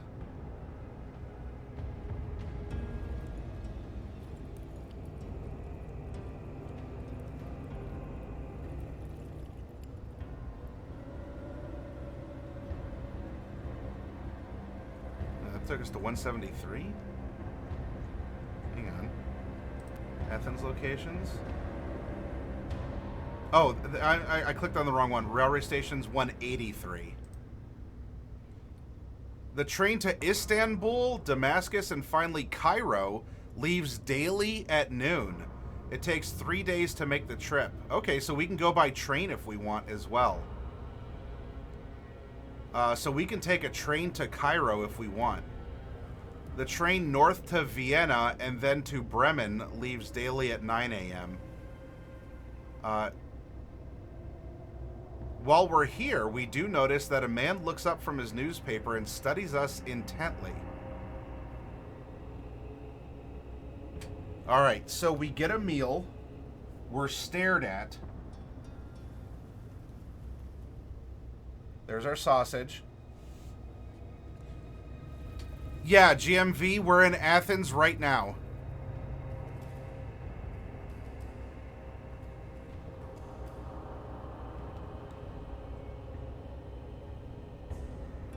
So what we can do now, we have until Friday to go to Alexandria by boat, or we can leave earlier on a 3-day trip by train. So that is now an option to us. We can take a train, or we can take a boat.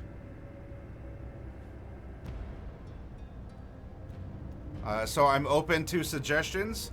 If we're going to go to Egypt, do you want to go to Egypt by way of boat to Alexandria or by train to Cairo?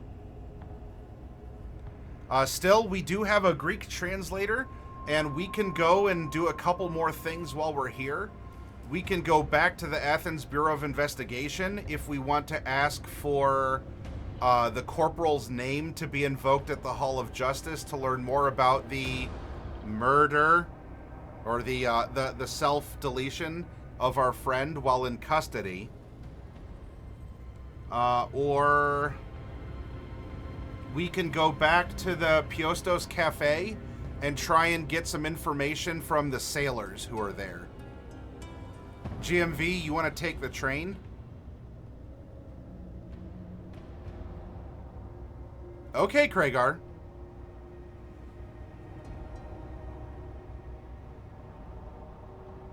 You want to take the choo-choo to Cairo?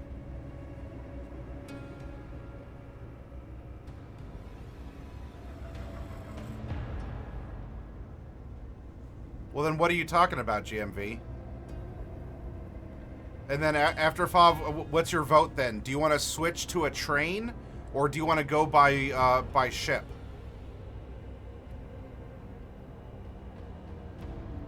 Okay, so we're not calling it a train, but we're going to call it a chugga-chugga choo-choo?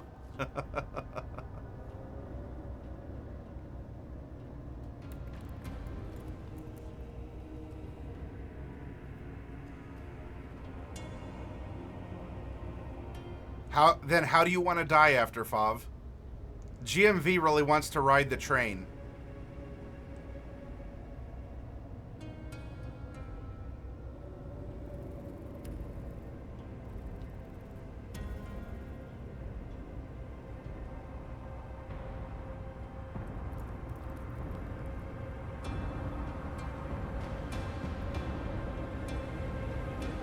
Okay, looks like we're going to be taking the train.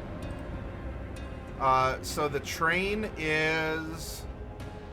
When was this leaving again? It takes 3 days. All right. Train to Istanbul, Damascus, and Cairo leaves daily at noon. It takes 3 days to make the trip. Go to 42 if we take the train to Cairo. All right, so we need to make sure that we're back at the train station by noon. If we're only going to be here for a little bit, what else can we learn while we're here? We can probably ask the corporal if we go back at 9 a.m., let's see if we can invoke his name at the Hall of Justice to get more answers. Unless you don't want to. In which case, we could just go in and try ourselves.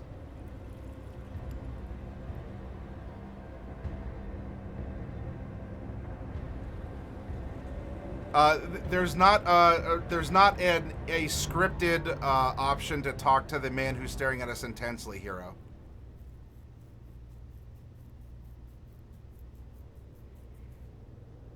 Get the name? All right. So at 9, we are waiting until 9. At 9, we are at the Bureau of Investigation, and then if we want.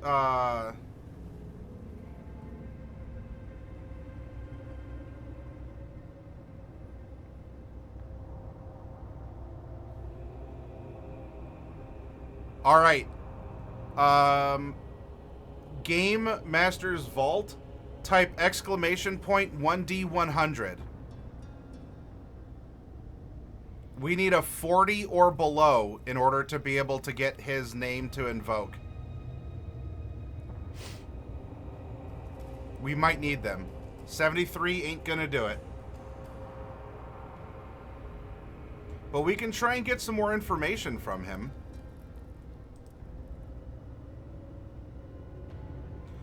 You ask to see Ilionis's report. It says that Gliere refused to talk freely, but that he made libelous statements about museum director Pisistratos, and that he pleaded that the Carpathos device not be sent to Cairo. It also notes that Gliere demanded protection even while he was in his cell. Go to 40. All right, so this is another clue.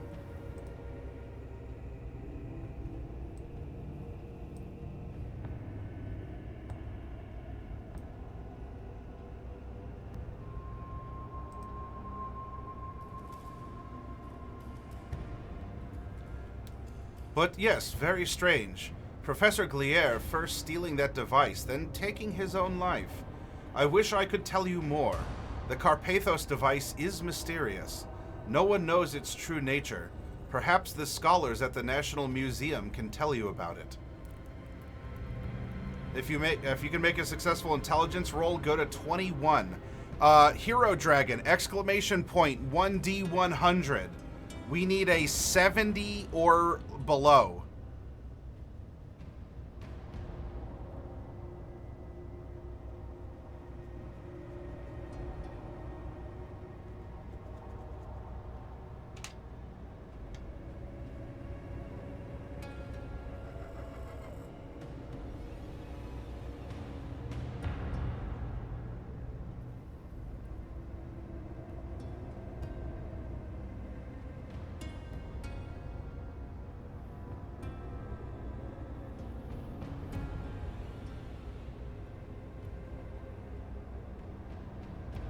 All right, we lost Hero Dragon. Afterfov, ! 1D100, please.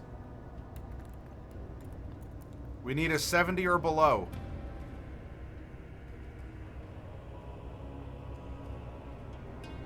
All right, Hero Dragon has an 8.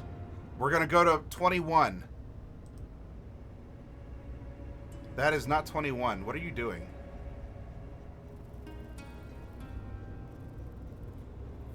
PDF, please. And the Carpathos device, you ask, was it returned to the museum? He shakes his head.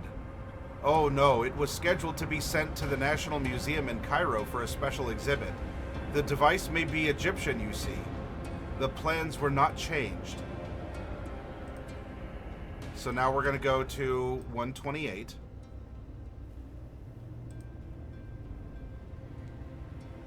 It's on a ship right now, bound for Cairo.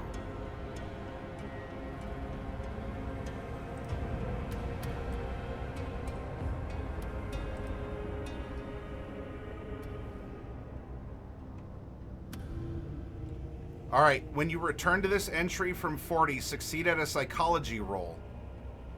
Okay. Kragar, give me a 1d100 roll. Our psychology is at 30. We need a 30 or below to succeed at this. 23. We succeed on this psychology check.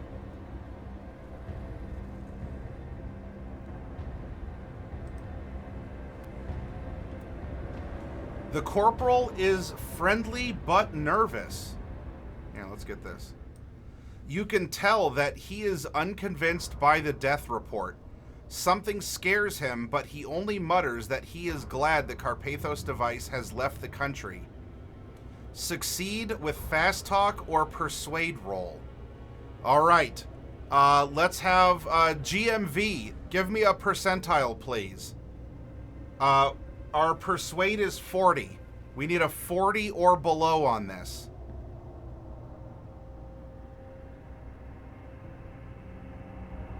It stops on a 101. You rolled a 101 on a D100. So GMV, you broke all the odds. So in this case, I'm willing to. I get to pick. I picked 9. I'll tell you what. You got lucky, GMV. You got lucky because you had less than a 1% chance for that.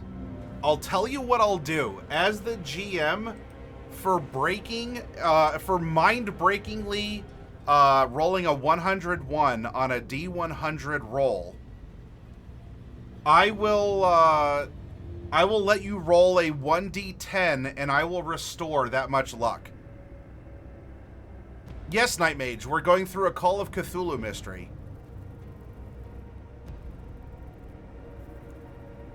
No, roll 1d10 and we'll take whatever you get.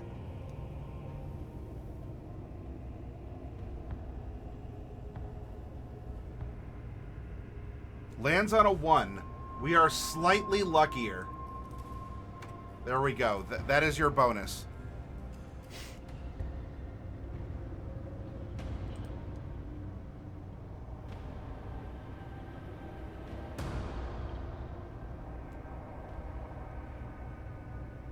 Okay, but we did succeed on a persuade roll. Well, considering you got to do something which normally is never allowed at all, I don't know, take what you can get. 248. Sir, says Ilionis, I have told you all I know. You must go. All that's left are rumors, and they're better obtained at the Piostos Cafe. You skulk the hallways of the Bureau for a while and find nothing. Go to 131 for a taxi.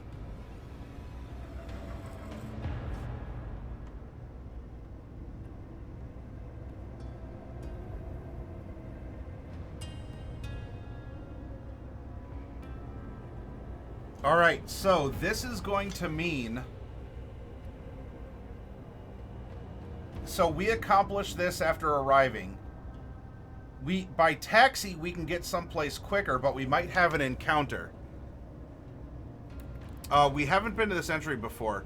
A slender, dark-haired young fellow calls out, Hey, English! Taxi! Anywhere in Athens, 5 drachmas. If you get in, go to 81. If you want another cabin driver, go to 58. For 5 drachmas, do we take a taxi? Do we want to go into this enthusiastic youth's taxi? Or do we want to get another cabin driver?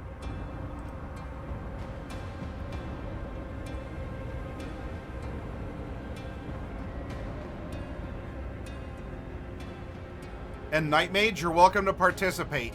There's not a right or wrong answer. If you think we should take the cab, you can shout out, take the cab.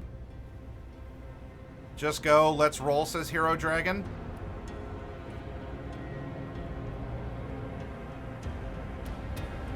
Okay, here we go. I'm Christos, where to? You tell him and he'll take you any place in Athens. Along the way, he says, listen, I'm a great interpreter. If you need help with Greek, you couldn't do better than me. 50 drachmas a day. I stay with you, drive you around like a guide. What do you say? Weighing his character, you think there's some chance that he'll abandon you and do a little celebrating on his own as you go from one point to another. But probably he can interpret just fine, and he seems to know where to go. If you want another cab, go to 58. All right. I guess kind of like a short round character. Now, we already have an interpreter. We actually have an interpreter from the Bureau of Investigation. So we don't necessarily need Christos to be with us. Because we have Evgenia joining us.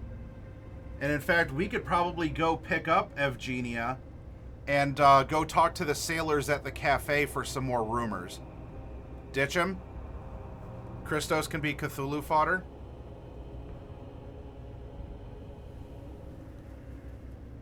Alright, another cab is 58. You see 3 drivers standing near their cabs. One is young, another is an old man, and the third is Natalie dressed.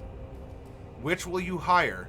If you can successfully make a psychology or a spot hidden roll, then go to 15 first, then choose.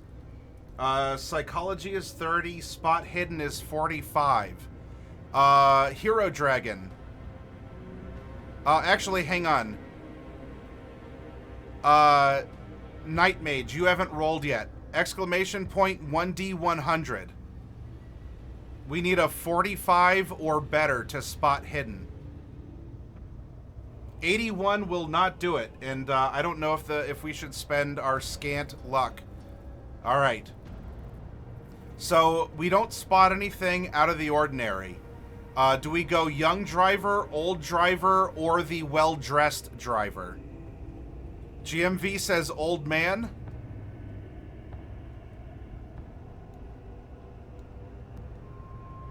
Old man says Night Mage.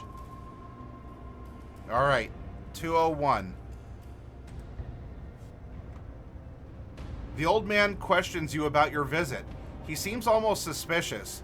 You can get out of the cab and get another, or go to 58. Or you can answer the questions by going to 162. Or you can instruct the driver to be quiet and take you where you want. He will, and you'll arrive at your destination. Do we leave the questioning old man? Do we answer his questions, or do we just have him be quiet and he drops us off? I don't know. There could be, there could not be.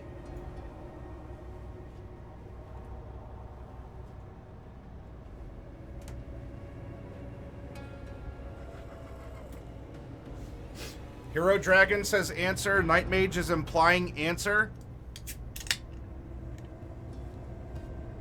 After FOV, GMV, should we answer the old man's questions?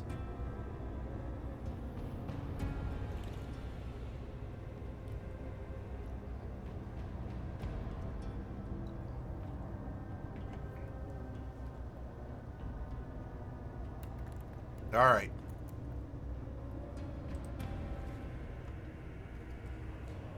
You have wandered into something beyond your wildest dreams, he says. My friends wish to help you. Find out what you must, then meet me at the Parthenon at sundown. He drops you off at any Athens location. Now, we already had...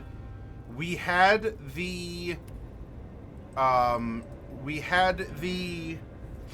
Parthenon encounter already. Now, what this is going to tell us is the Englishmen from the cafe and this elderly cab driver are in on whatever this undead encounter was that we had at the Parthenon. So, there are people who are involved. So, we're going to get our translator, and then we're going to go back to the cafe because we did not yet talk to... we did not talk to the burly sailors.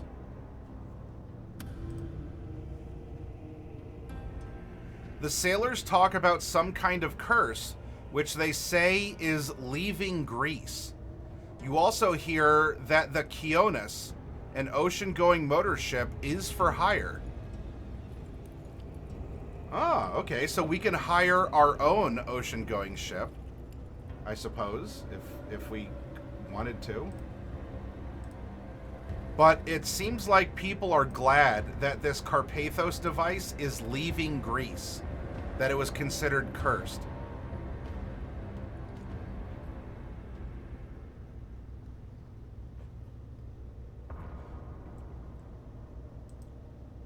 Although, the Kionis, I believe, in the Athens, there's two. Oh yeah, it's motor ship Kionis. Although it has two entries for some reason, but it's hireable. It's hireable, 25 hours a day.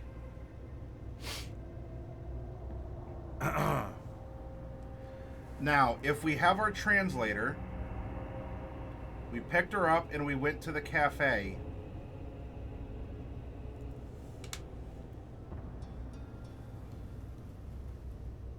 Well, we actually, yeah, we need her to translate for us. Our next move has to be to this train station if we're taking the train to Cairo.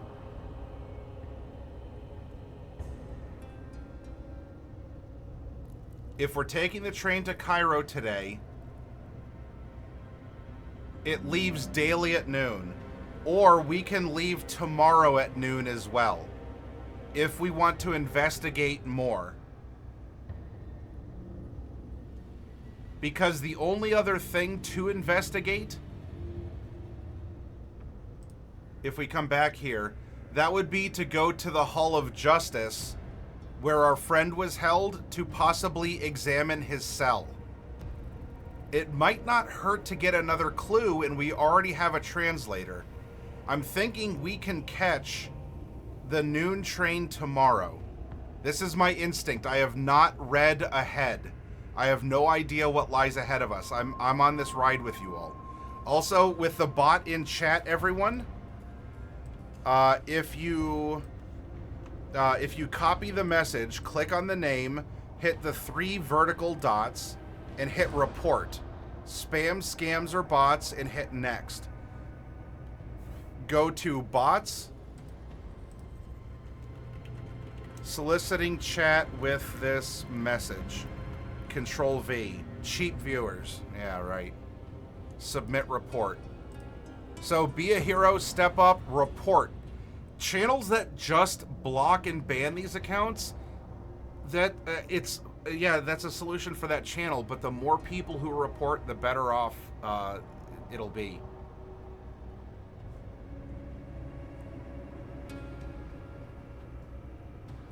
All right, I'm not hearing otherwise. So we're going to spend this day investigating.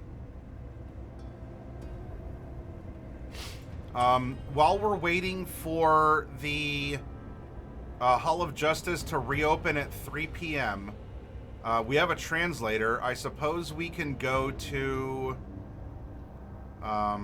you know what? Let's visit the motor ship Kionis and find out what that's all about. A peeling but sturdy-looking vessel rests beside the pier. It is the Kionis. On deck, you see a sign, Ship for Hire, Sea Captain Miko Raduca. If you want a secret way to leave Greece, this might be it. Raduca, the half-American and half-Greek captain, will take you anywhere in the Mediterranean. It takes 24 hours to get the vessel loaded, fueled, and crewed. If you hire the Kionis, you sail at this time the next day. All right.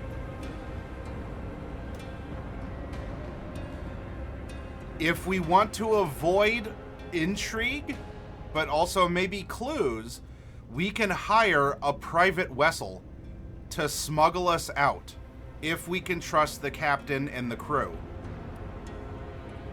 Or we can take the train to Cairo, or the luxury passenger ship to Alexandria. We have these options. While we're here, what would you like to do? Hire the Kionos, a private ship, take the train, or take the luxury public cruise?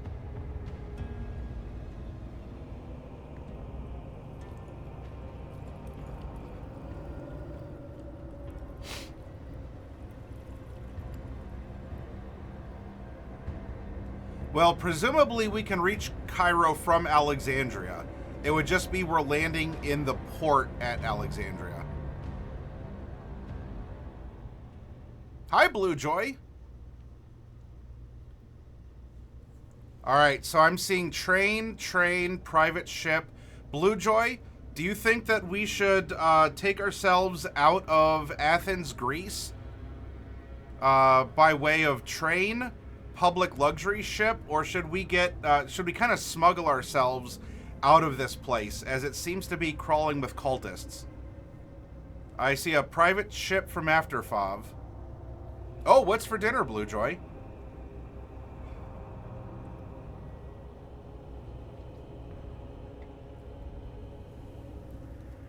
Alright, it looks like more of you chose train. So we're going to catch the noon train tomorrow. So we're going to go from here, and we're going to wait until the Hall of Justice opens with our interpreter. This PDF is taking me to the wrong place. Okay. Pan-fried kielbasas, mashed potatoes, peas, and steamed cauliflower? Blue Joy, I'm coming over for dinner. Save me a plate. All right, the Hall of Justice and the King's Court of Appeals are open from 9 a.m. to noon. Okay, so we're here. It's 3 p.m.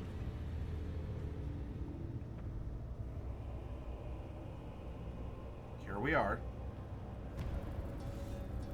It's 3 p.m. Christos is not with us.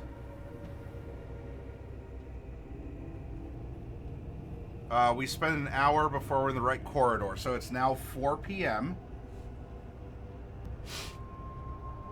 Find the desk sergeant in charge of the jails. The sergeant speaks no English, but we do have an interpreter.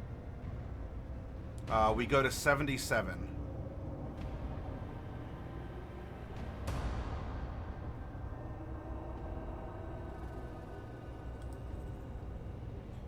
Christos, your interpreter, tells you Gliere hung himself. He offed himself. Yes, his body has been shipped to the United States.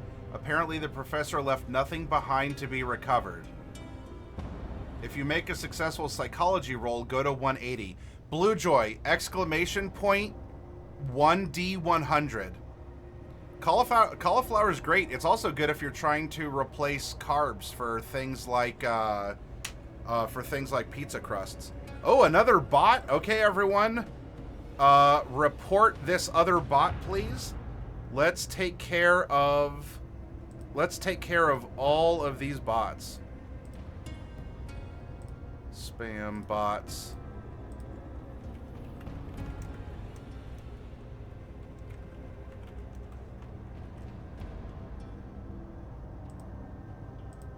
There we go. Reported. Let's take action. Stops on a 59. That is not going to be enough. So we do not. We are not successful on our psychology.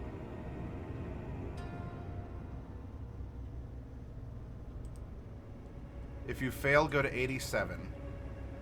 So we're back at the Hall of Justice. As you leave, the sergeant seems to remember something. He pulls a letter out of a drawer and gestures that you may read it. Go to 539. Pardon. Oh, this is a letter. Okay. The sergeant hands you this sheet of paper. Unfolding it, you recognize Glier's tiny, precise script. There is no date and no signature. Dr. Louis Grunewald. That's us. Miskatonic University, Arkham, Massachusetts, USA. Dear Louis, I fear it is too late for me. Though with the best of motives, the authorities foolishly apprehended me before I could accomplish destruction of the Carpathos device, and thereby they have re-endangered the world. If, to prevent my further interference, the cult of Athens tries to murder me while I am trapped in this cell, I do not see how they can fail their purpose. This letter, therefore, must convince you of the truth I tell and relate to you what must be done about it. You must do it or see that it is done, else our world is doomed.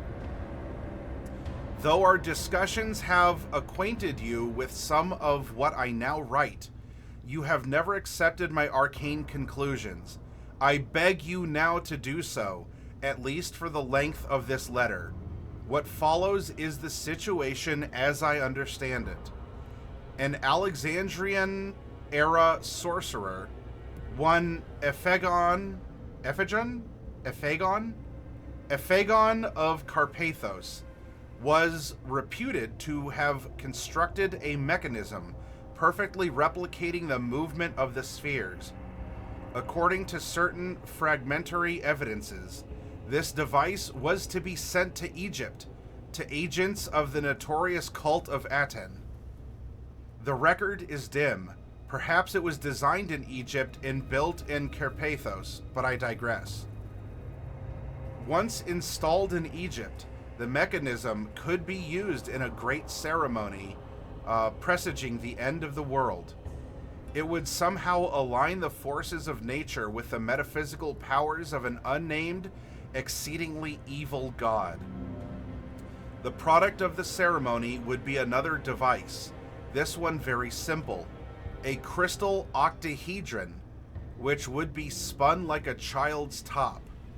It is the top of Athens, a thing of as great magical power as the device which produced it was a wonder of natural science.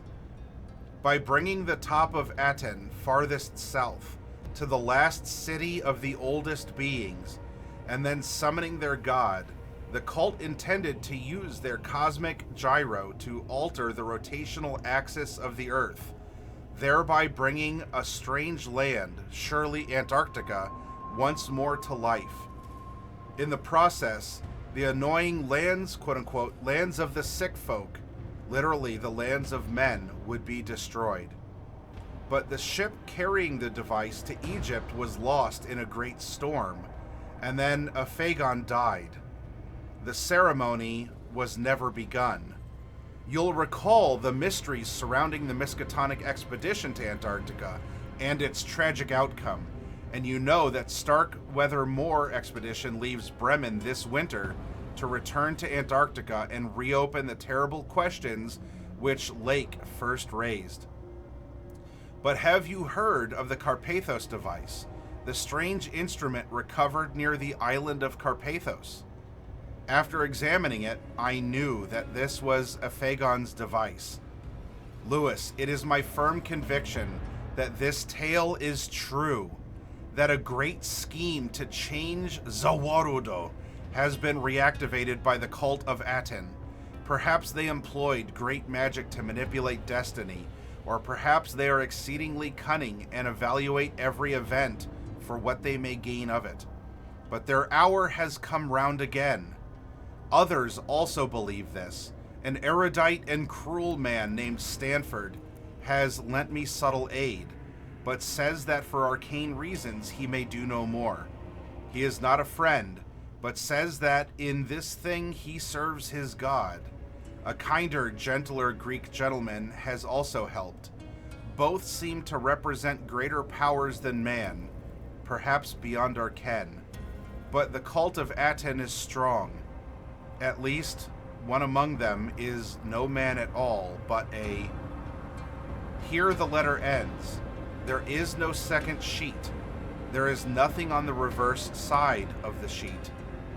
As you struggle to digest and evaluate the letter, the guard casually informs you that nothing else of Glier's is now at the prison, and we can proceed to any Athens location.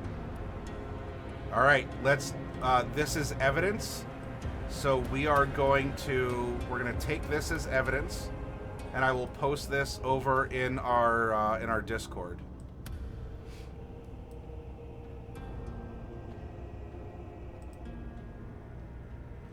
So that's the Bureau of Investigation, the Hall of Justice, the Athens Airport. I suppose we didn't investigate that if we want to fly, but I think you all are pretty convinced that you want to take the train tomorrow at noon.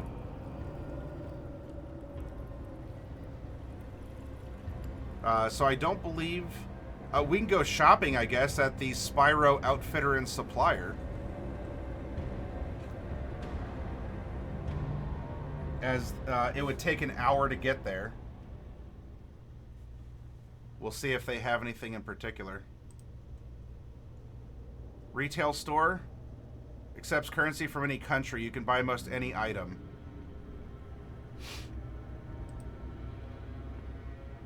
Oh, alright. So, that brings us over here. That brings us to... this brings us to, if we want anything else before we hop on the train to Cairo. Hi, Survival. Now, we already have some provisions.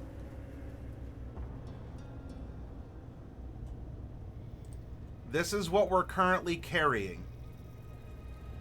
If you want, we could try to buy a firearm. If you think things are going to get spicy. We have been grabbed at. There are things afoot.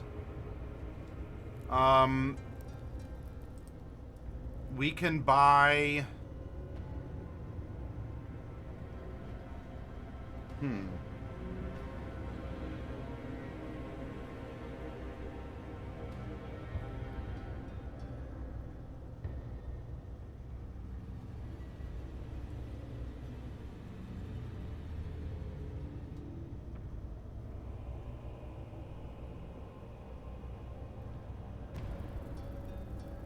We could buy a baby buggy.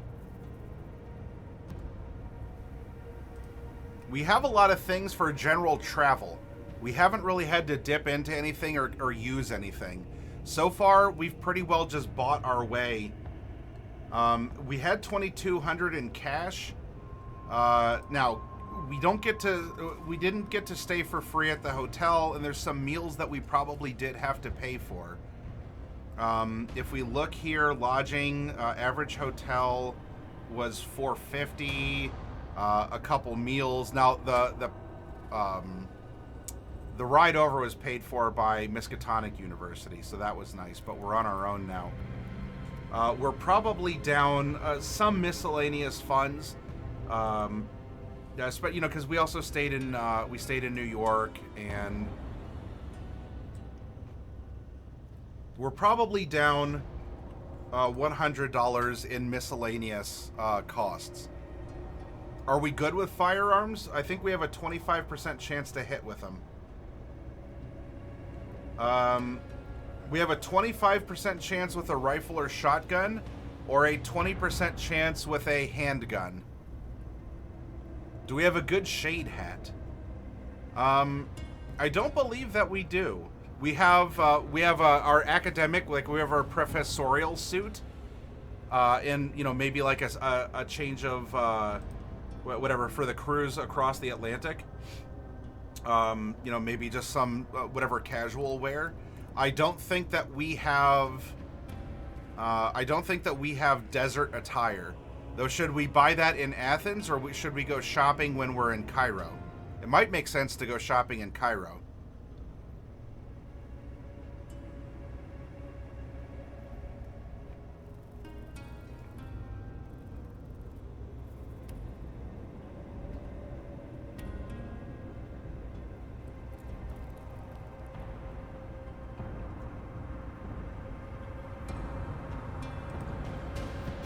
Well, right now, How that would manifest through this book, I'm guessing, is that we meet someone on the train, or if we took the public cruise, like the public luxury cruise, or maybe the private boat. Maybe one of the sailors is better with a gun.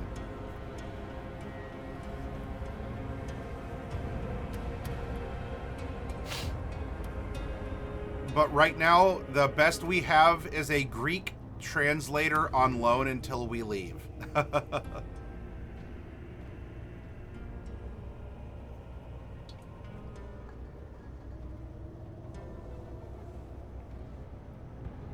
We did encounter a short round style character. I don't know if the kid's any good with a gun. But if we've encountered someone like that before, maybe we can encounter someone else who can come along on the adventure with us.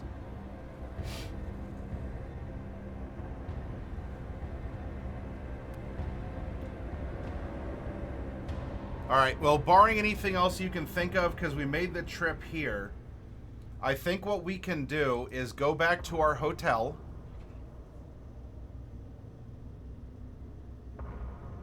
We go back to our hotel. We ate. Oh, but we also visited the, we did get a lunch while we were out. I think we got our lunch around here.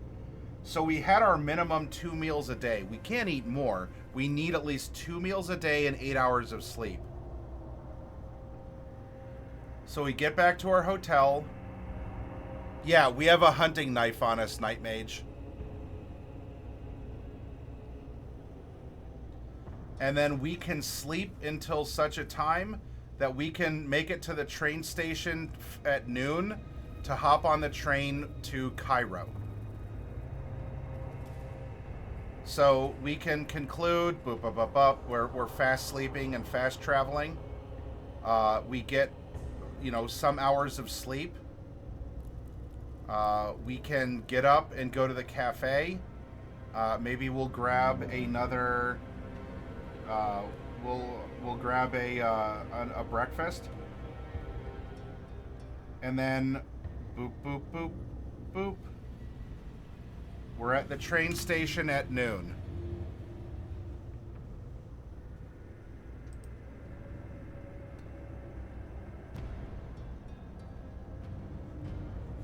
Pardon me.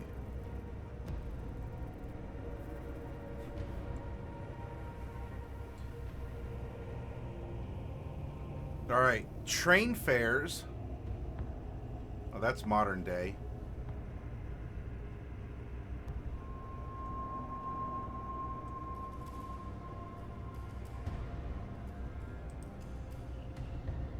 If we go Athens, Greece to Istanbul, Turkey.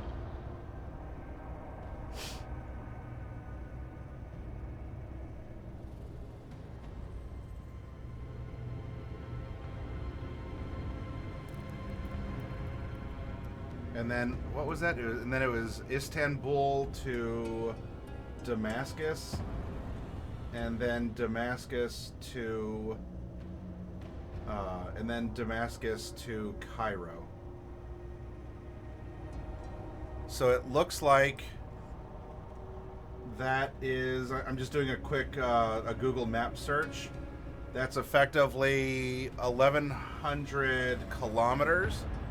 And then we go Istanbul, Turkey to Damascus.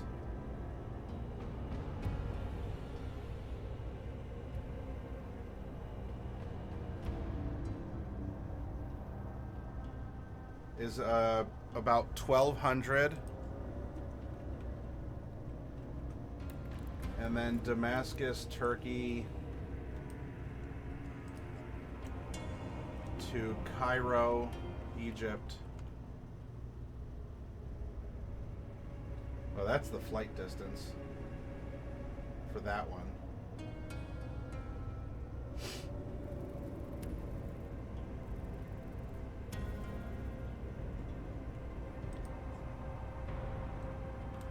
By land.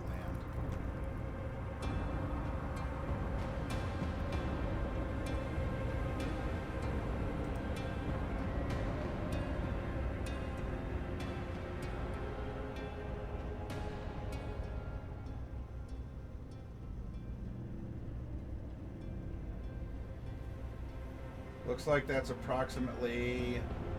Well, all right, so this one's in miles. That's about 550 miles. So we need to convert 2,300 kilometers, km to mi. And we're converting 2,300. All right, that's about 1,400. All right, so it's going to be about 2,000 kilometers by train, or 2,000 miles. So that's going to be $24. Will take us $24 will take us to Cairo. That's not too bad, huh? So we had that initial 100, and since we're counting a little bit more regularly, this is now going to be 176. Whoops.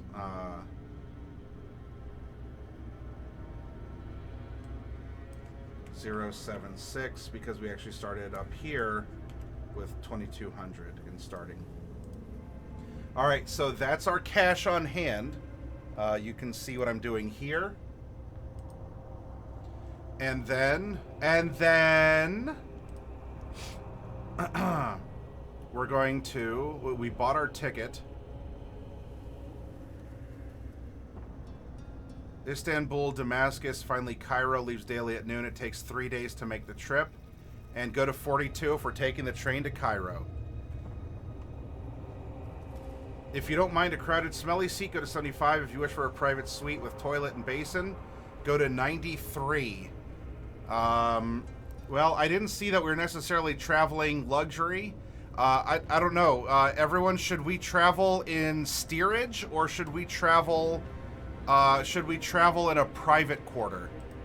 What do you think would be better for us as this professor on an investigation? We're leaving Athens. There's some suspicious activity going on. We're after the Carpathos device. Should we ride in a crowded, smelly seat, or should we go to a private suite?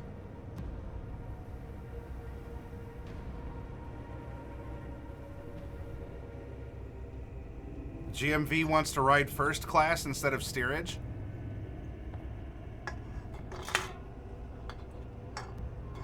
Any other inputs? Survival, Night Mage, Hero Dragon, Blue Joy, LC Barm, who's the bot that we reported. I don't appreciate you being a bot, but I suppose if you're a real person, you could reply. That's how you prove you're not a bot, is you recommend how we take the train to Cairo. All right, well, barring no other input, we'll stand out if we go to steerage. All right, so I'm seeing private. 93.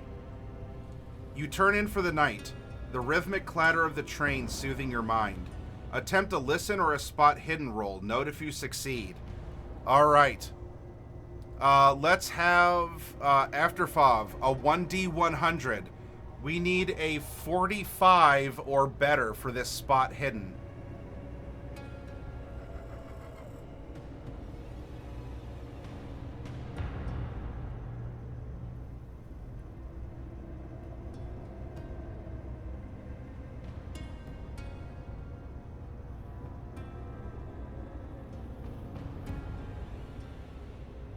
One day you'll get it on your first try. Today's not the day, but one day you will. Stops on a 45. Whew! Whew! All right. We just squeaked that one in there. All right. Attempt a listen or a spot hidden. Note if you succeeded, then go to 97. Here we go.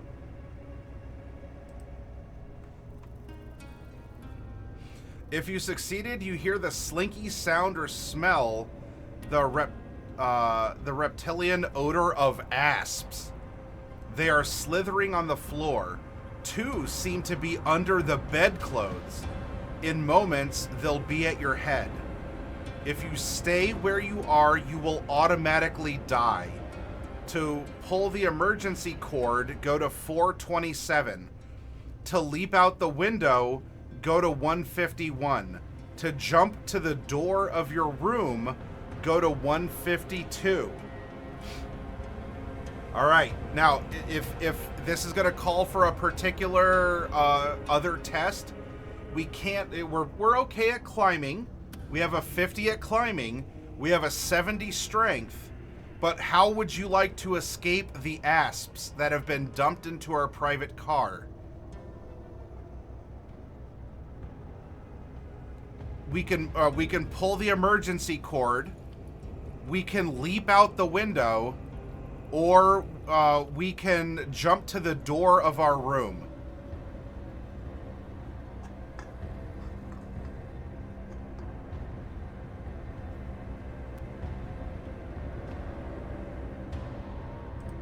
I don't know if I have anything for trains.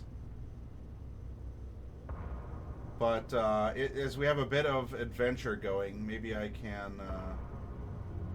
what do I have that's kind of close here?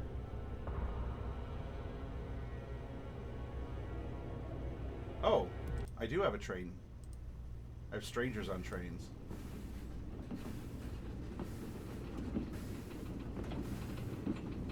Involves filling the car with snakes. Door jump. What kind of train shanking? Shanking with venomous fangs, apparently. All right, so you all want to jump to the door. Here we go. To jump to the door of your room, go to 152. Make a jump or dodge roll. Now, just so you know, jumping is at 20. Dodging is at 30. If successful, you made it over and past the snakes. If we fail, we're bitten and go to 129 for the consequences. All right. Well, it looks like our best chance is jumping at 20, or what was the other one? Or dodging at 30.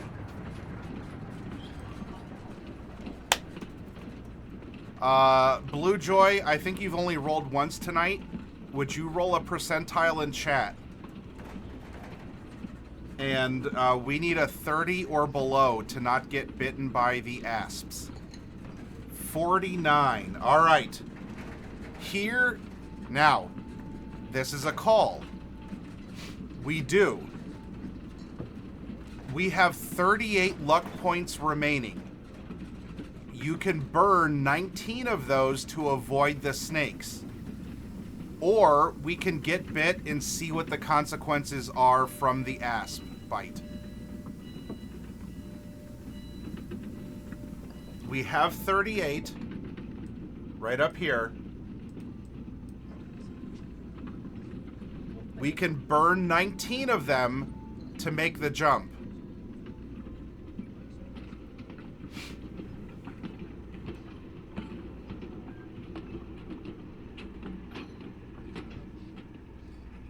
Or we're bitten and we see what happens. It could be death, for all I know. I have not read ahead. Night Mage wants to burn luck. Use the luck.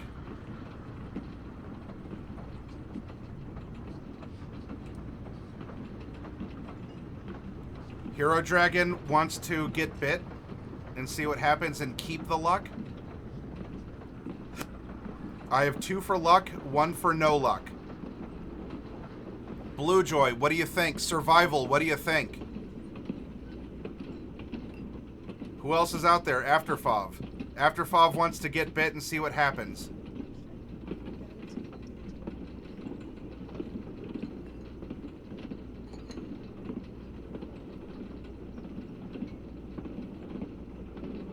So I have 2 for luck, 2 for bite. Survival says luck. I have 3 for luck. I have 2 for get bit.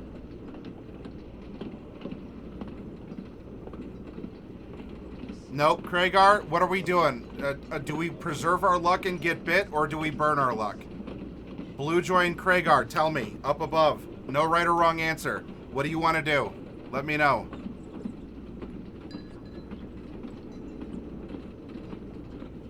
No, we're not going to cheat in this by doing that, Kragar.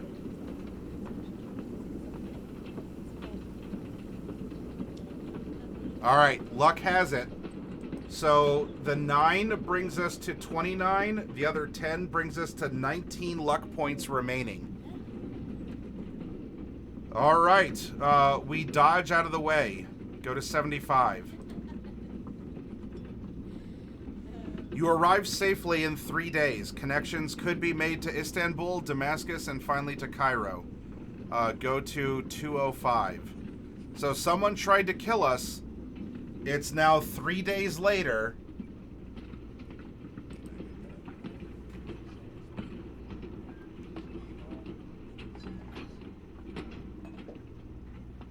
So we got on the train at noon on Friday, it was. This is when the ship would have been leaving, but you all wanted to take the train, so we boarded the train here.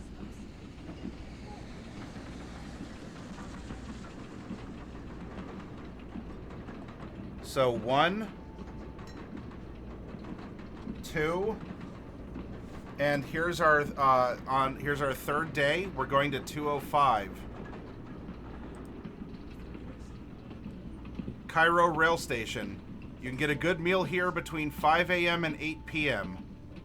An offensive odor like the scent of manure hangs over the station. Many British soldiers prowl about here. If you have just arrived, go to any Cairo location on the Egypt location table. Trains to Alexandria depart 9 a.m., noon, and 5 p.m. And the trip takes an hour. So we can get to Alexandria from here as well. Noon departure takes 3 days to complete. And I think you arrived when you left, so we would arrive back at noon at the station. So it's now Sunday, September 20th, 1931, and we are in Cairo. I'm going to get up and take a quick break, and we'll see what happens as this continues to unfold, okay?